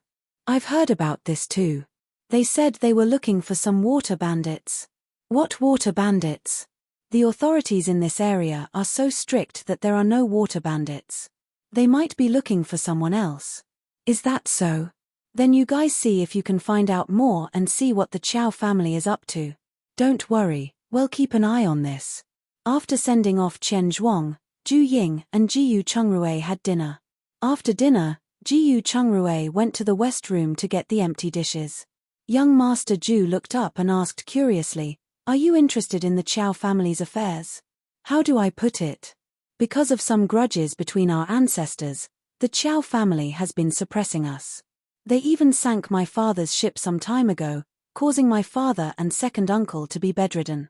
Come and read on our website Wuxia World site. Thanks. Oh, so you've been keeping an eye on the Chow family?" Young Master Ju's eyes flickered as he asked. "I can't say that I'm keeping an eye on them, but more like guarding against them." The main problem is that without the GU family's control, the Chow family has been arrogant recently. Arrogant? How so? GU Chungrui was overjoyed when he heard that. In a grumbling tone, he told young Master Ju about what the Chow family had been doing recently and their behavior, including the incident of kidnapping them because of the braised intestine recipe. Braised intestine, is it delicious? Young Master Ju pursed his lips and asked. GU Chungrui was shocked to see him in such a daze. He then said, with a troubled expression, Ying will braise it later, you can have a smell. Smell? Couldn't you let me have a taste? There's a pepper in it that can help with blood circulation, so you can only eat it when your injury is almost fully recovered. Young Master Ju's face was full of pity after hearing this, and he didn't have any good reasons to ask for more. Brother Ju, you can get off the bed and take a few slow steps if you're not tired. After GU Chungrui finished speaking, he took the bowl and chopsticks and left. Young Master Ju looked at his back with a thoughtful expression. He couldn't tell if GU Chungrui was really just complaining or if he knew something and was deliberately sending him a message. However, saying he was delivering a message was not entirely correct. After all, other than getting kidnapped, the culprit regarding the shipwreck incident was only his guess. He couldn't help GU Chungrui even after telling him. Or maybe GU Chungrui wanted to borrow his power. But how did GU Chungrui know who he was? Or maybe he really knew something. It seemed that he had to observe GU Chungrui carefully to see what kind of person he was and his purpose. On the other hand, GU Chungrui naturally knew that after saying so much, young Master Ju would definitely have some thoughts, so he didn't care much after that. In the evening, besides giving him 2 storybooks, helping him to the toilet twice, and asking about his condition, he didn't say anything else. Chapter 112. Clue. On the other hand, after Elder Chow had finished entertaining the officers, he turned around and went to his study. The county governor waiting in the study saw him and immediately asked, Brother Chow, how is it? Do you have any news about Ju Huaiming? No, nothing was left except the blood near the shore. Oh right, wasn't he poisoned? Could he have died in the river? Elder Chow asked while shaking his head. That's impossible. All the other bodies have been fished up, and He's the only one missing. He should have resurfaced or crashed onto the shore if He's really dead. Then could it be that his boy was entangled by the seaweed or blocked by something? The county governor looked at him thoughtfully and said, That's for the best. Tomorrow, gather some men to go into the water and search around again.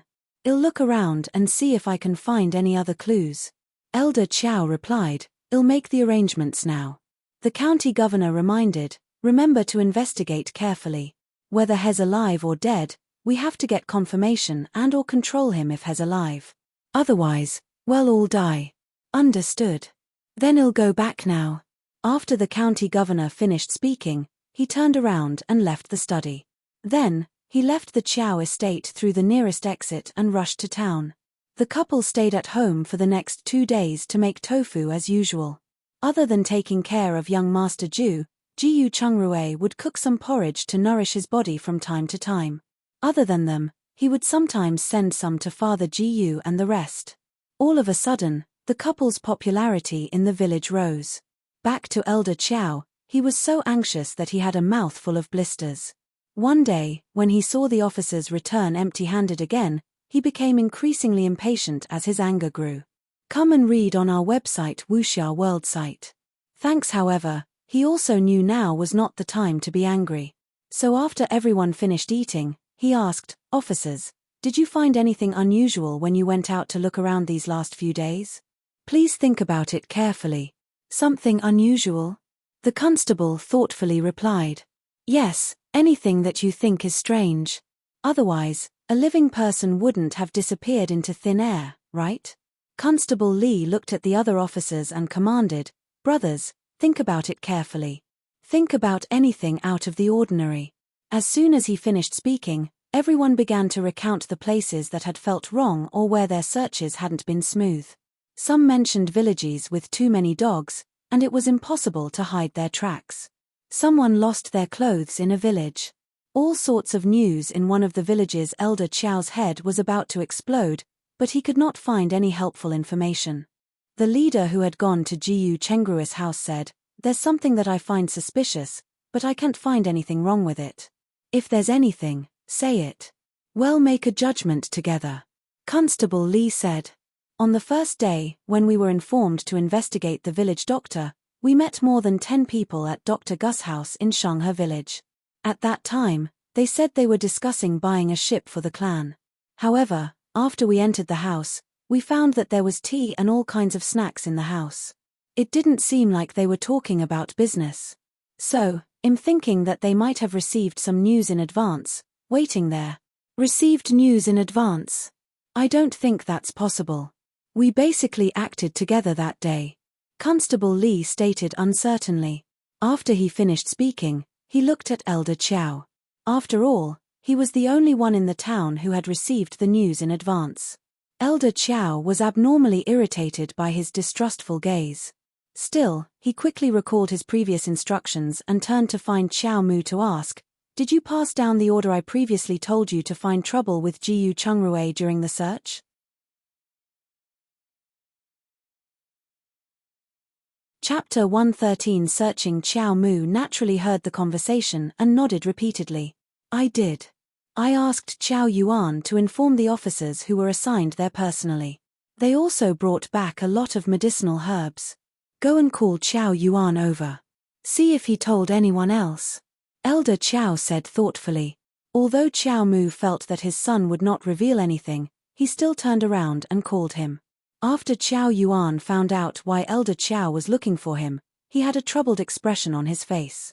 When Elder Qiao saw this, he knew that he had most likely leaked the news because he was the kind of person who would spit out the truth after drinking 2 mouthfuls of wine. He stepped forward and kicked him in the stomach angrily. "Tell me, who did you leak it to? Otherwise, it'll break your legs." Yes, hurry up and say it. This matter is very important," Xiao Mu said as he stepped forward and helped Qiao Yuan with a pained expression. Qiao Yuan panted heavily as he clutched his stomach. Then, he said hesitantly, "Yes, I told the young lady's maidservant you are." "Nonsense, how could it be her?" Elder Qiao denied it immediately. Then, he looked at Qiao Yuan coldly and asked again, "Speak, who is it?" Qiao Yuan's neck involuntarily shrank back when he met his cold gaze. He took 2 steps back and said, "Master, I would never dare lie to you. I only told the young lady's maidservant, you are." When Xiao Mu saw Elder Qiao's frighteningly dark expression, he hurriedly said, "Could it be that you accidentally leaked it, or someone bribed her?" Although Elder Qiao didn't say anything after hearing that, his expression was clearly much better. Then, he pointed at Qiao Yuan and said, "Come with me. Xiao Mu, please help me entertain Constable Li and the others." "Yes, don't worry about that," Xiao Mu said and looked at Qiao Yuan worriedly. "Do a good job with Master and say what you know. Understand?" "I know, Father. Come and read on our website Wuxia World site." "Thanks, let's go," said Elder Qiao as he turned around and walked toward the backyard. He didn't expect to see a figure flash past before entering the second gate. Elder Qiao was stunned for a moment. He chased after her and didn't expect to chase her to Miss Qiao's courtyard. Then, he raised his head and shook at Qiao Yuan, quietly walking over. "Miss, Master seems to be heading to the backyard. So what if He's here? Isn't it normal for my father to come to the backyard? But, I just heard that the Master and the others are investigating something unusual. I'm afraid, coward, it's already been a few days.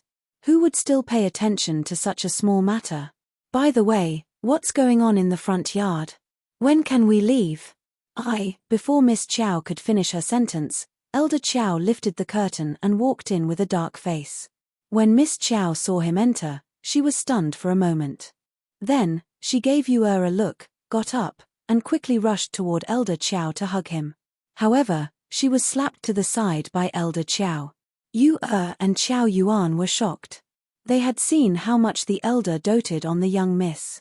This was also why the people in the manor were so accommodating to Miss Qiao and the people around her.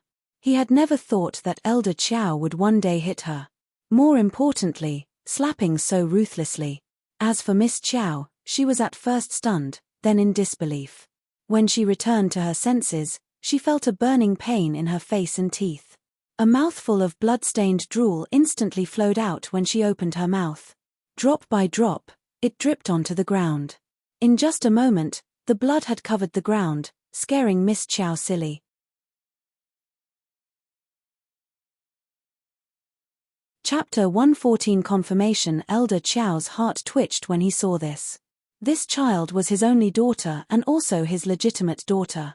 So all these years, he had always pampered and protected her in all aspects. He had not even lightly hit her once. He didn't expect he would one day slap her to the point of bleeding. However, when he thought about what she had done, he was so angry that he wanted to slap her again. Then, he turned to Yu-Er and asked, "Tell me the truth.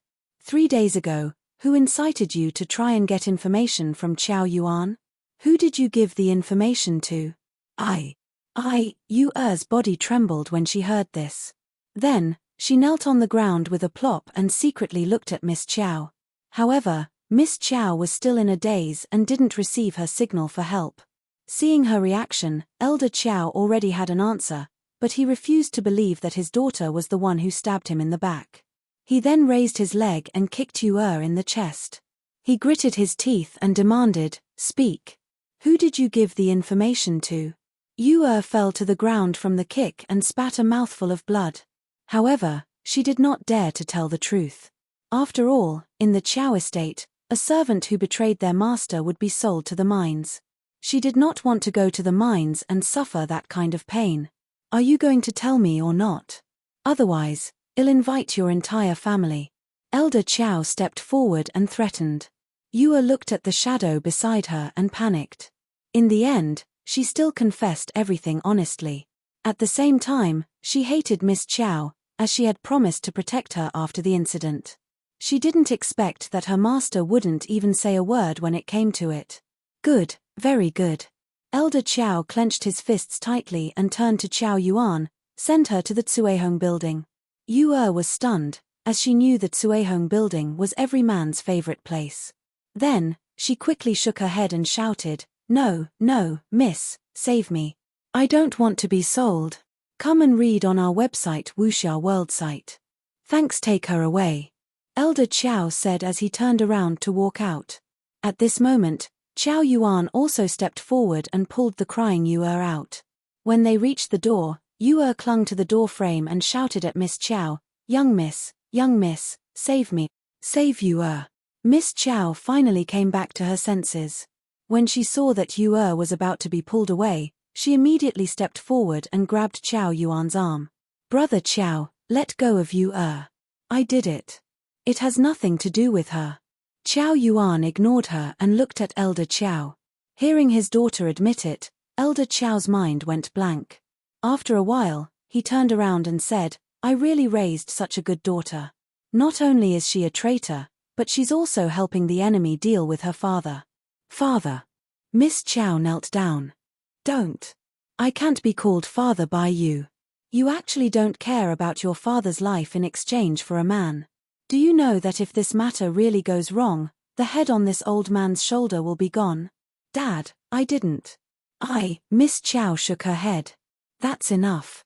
Chow Yuan, release her and arrange for people to guard the young Miss courtyard. Without my permission, no one is allowed to take a step out of this courtyard. Also, no one is allowed to approach this courtyard, including Madam." "Yes, Master," Chow Yuan said as he retreated to the side.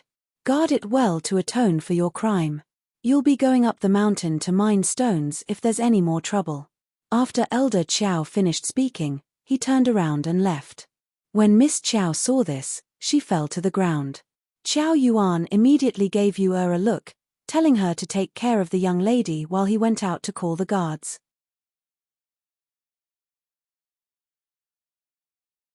Chapter 115 Court. As for Yu-Er, she looked at the dejected Miss Chow, whose face was swollen. The resentment in her heart finally subsided a little. Then, she went forward to help her return to the room and applied some medicine to her face. Yu-Er also took some ice and wrapped it with a towel for her face. After the burning pain on her face subsided, Miss Chow returned to her senses and grabbed Yuer's hand. Yuer, please go to Shanghe village and send a letter to Dr. Jiyu. By tomorrow morning soonest, my father will definitely send someone to find trouble with them. Young miss, you're crazy. Didn't you see how angry the master was just now? Besides, our courtyard has already been guarded, so I can't go out anyway. Yuer shook her head. She wasn't the young lady and was lucky to have survived this time, but if she did it again, she would be better off dead. If you go, I can give you 100 taels of silver. Yuer was stunned for a moment, but she still shook her head and said, Young miss, don't make things difficult for this servant. I really don't have the ability to leave here. I will add on, returning you your contract of service, added Miss Chow. After Yuer heard this, she handed the towel to Miss Chow. She turned around and said, You should rest. I have to boil some medicine. After saying that, she ran out of the house as if escaping the place. Seeing this, Chow gritted her teeth in anger. She really raised an ungrateful wolf. However, she also knew that her father would not let Jiyu Chungrue off this time. She turned around and put her precious jewelry, silver notes, and other things into a small box. Then, she put on a change of clothes and went out. However, she didn't go through the main door. Instead, she walked to the ladder usually used to collect dates on the west side of the courtyard. She quickly climbed the ladder, reached the top of the wall, and jumped. Then, she walked to a horse shed. She didn't expect to meet a patrol team and immediately hid inside the rock mountain decor. However, the patrol team still found her. With the previous incident of the mansion being robbed, they did not dare to show even the slightest bit of carelessness. The 5 guards immediately found her in the rock decor. Seeing this, Miss Chow walked out with a dry smile. Brothers, it's me, Chow Lan Lan. I want to go to the manor to find my mother. Miss, please go back. We can talk about it tomorrow. It's too late now, said the captain expressionlessly. He had already heard that the young miss was grounded. If they let her go now, none of them would meet a good end. They might even get their families involved. It's not late at all. I will be sleeping in the manor. Miss Chow then turned around and walked towards the stables. Young miss, you should come with us to see the master. If the master allows you to go, it's not too late then. After the captain finished speaking, he gestured to the people behind him, and they immediately spread out to surround Miss Chow. You guys, let me go. Miss Chow struggled. However, just as she opened her mouth, she was interrupted by the captain. Miss, please. Seeing this, Miss Chow knew there was no chance, so she simply said, Then I'll go back to sleep. She turned around and walked back to her small courtyard. The captain immediately sent 2 people to escort her back while he went to the front yard to find Elder Chow and informed him that Miss Chow wanted to go out. Elder Chow, who had just sent people out, was immediately enraged. He then jogged all the way into Miss Chow's courtyard. After entering the room, he paused when he saw his daughter lying on the bed. Then, his eyes fell on a bundle on the bedside table. He opened it and took a look. When he saw what was inside, he was furious. Was his daughter planning to elope?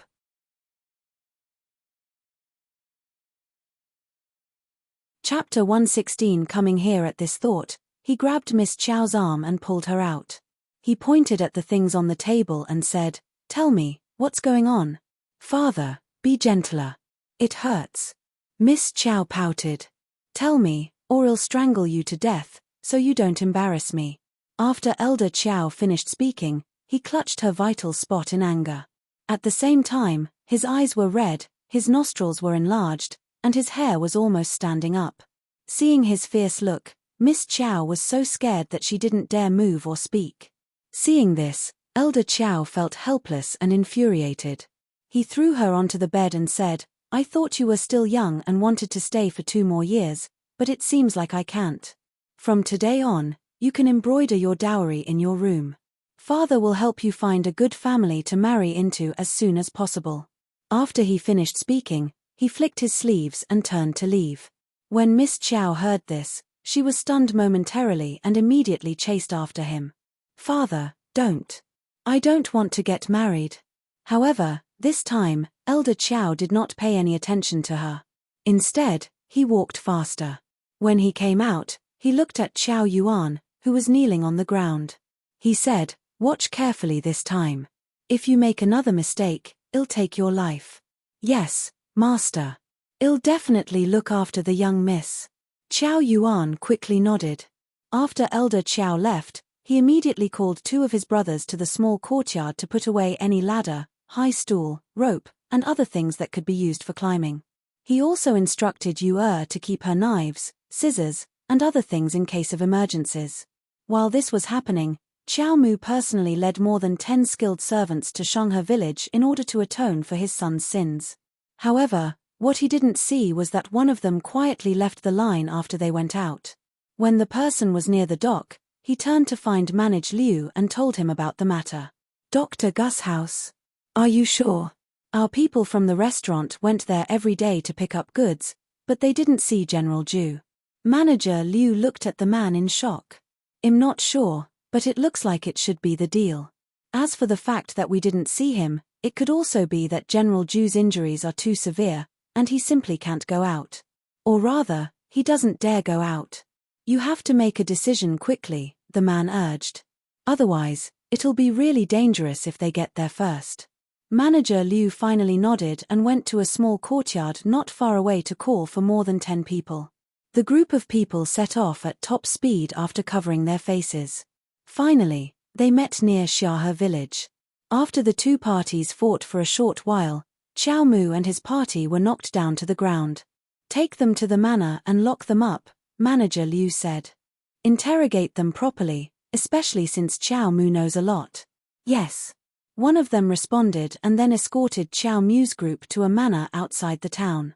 They detained them in the dungeon and started interrogating them.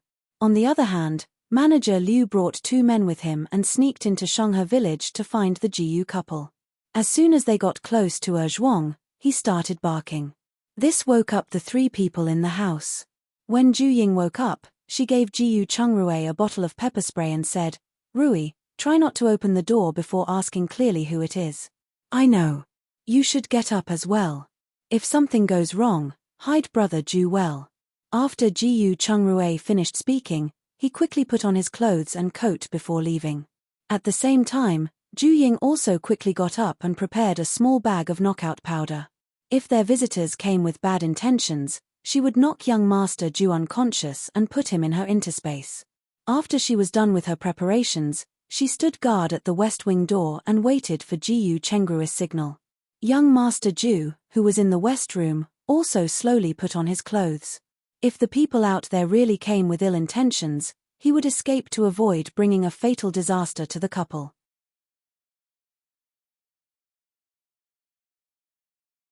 Chapter 117. Leaving Jiyu Chungrui walked to the door and asked, "Who's there? What's the matter in the middle of the night?" "Brother Jiyu, I'm Manager Liu of Hongyun Restaurant." Manager Liu whispered. Jiyu Chungrui was stunned when he heard that. He thought he had heard wrong and quickly asked again, "Who is it?" "Manager Liu of Hongyun Restaurant, please open the door, Brother Jiyu." Manager Liu smiled and tried to speak at his usual volume. Jiyu Chungrui finally heard it clearly this time, and it was really Manager Liu. Then, he opened the door and welcomed them into the house. "Manager Liu, what's the matter?" "Hes here to find me." At that moment, young Master Zhu walked out of the west room and said, "Young Master, I'm late, and I've caused you to suffer." Manager Liu immediately stepped forward and bowed. Young Master Zhu went forward to help him up. "You came at the right time, and I was just careless back then. Otherwise, we wouldn't have been in this situation." After Zhu Ying and Jiyu Chungrui looked at each other, she looked at them in surprise and said, You two, know each other." "That's right. This is the second owner of Hongyun Restaurant." Manager Liu hesitated for a moment before stepping forward. "So you're the second owner. I'm sorry for not taking better care of you." Jiyu Chungrui greeted and said. As for whether he had another identity, they would pretend not to know if they weren't told about it. In any case, he heard that the owner of Hongyun Restaurant had a unique identity, so it should be more than enough to deal with the Qiao family. No. I'm afraid I would have turned into a ghost if I hadn't met you." Young Master Zhu waved his hands. Manager Liu looked at the two of them calling each other brothers, and a strange look flashed in his eyes. He then asked, Dr. Ji, where did you save our second owner? Ji Chungrui did not hide anything. He told them about how he followed Elder Qiao after receiving the news and how he saved young Master Ju. There are still some residual toxins in young Master Ju's body. It's best to find a skilled doctor to recuperate better, he instructed seriously. I will, young Master Ju nodded, then turned to Manager Liu and asked, Uncle Liu, how did you find me? I don't think we left a trail. I found you through the spies I arranged in the Qiao family. Qiao Mu originally planned to bring people over to capture the couple, but I received the news and captured them before rushing over. Then we can't stay here any longer. Let's go. After young Master Ju finished speaking, he bowed to Jiyu Chungrui and Ju Ying and said, Thank you for saving my life. I'll visit you to thank you after I'm done with this matter. There's no need to come and thank us. If the Qiao family finds out, we will both be dead. Jiyu Chungrui waved his hands. Young Master Ju smiled meaningfully and did not say anything more. He looked at Ju Ying and said, Sister-in-law's cooking skills are sure great, especially the braised intestine. When I recover, I will definitely come to taste it. You're too kind. Braised intestine takes a long time, so you can tell me half a day in advance when you want to eat it. Of course. I'll take my leave then, said young Master Ju as he turned around and walked out. Wait! Jiyu Chungrui shouted. He turned around and went to the west room to get some anti-inflammatory medicine. He handed it to him and said, I don't know if these medicines can be bought outside. In addition, regarding the thread on the wound on your back, find a doctor who you trust early in the morning, 2 days from now, to remove it. It will be troublesome if it regrows into the flesh after leaving it there. After saying that, Jiyu Chungrui put his sheepskin coat on him. Young Master Ju was stunned.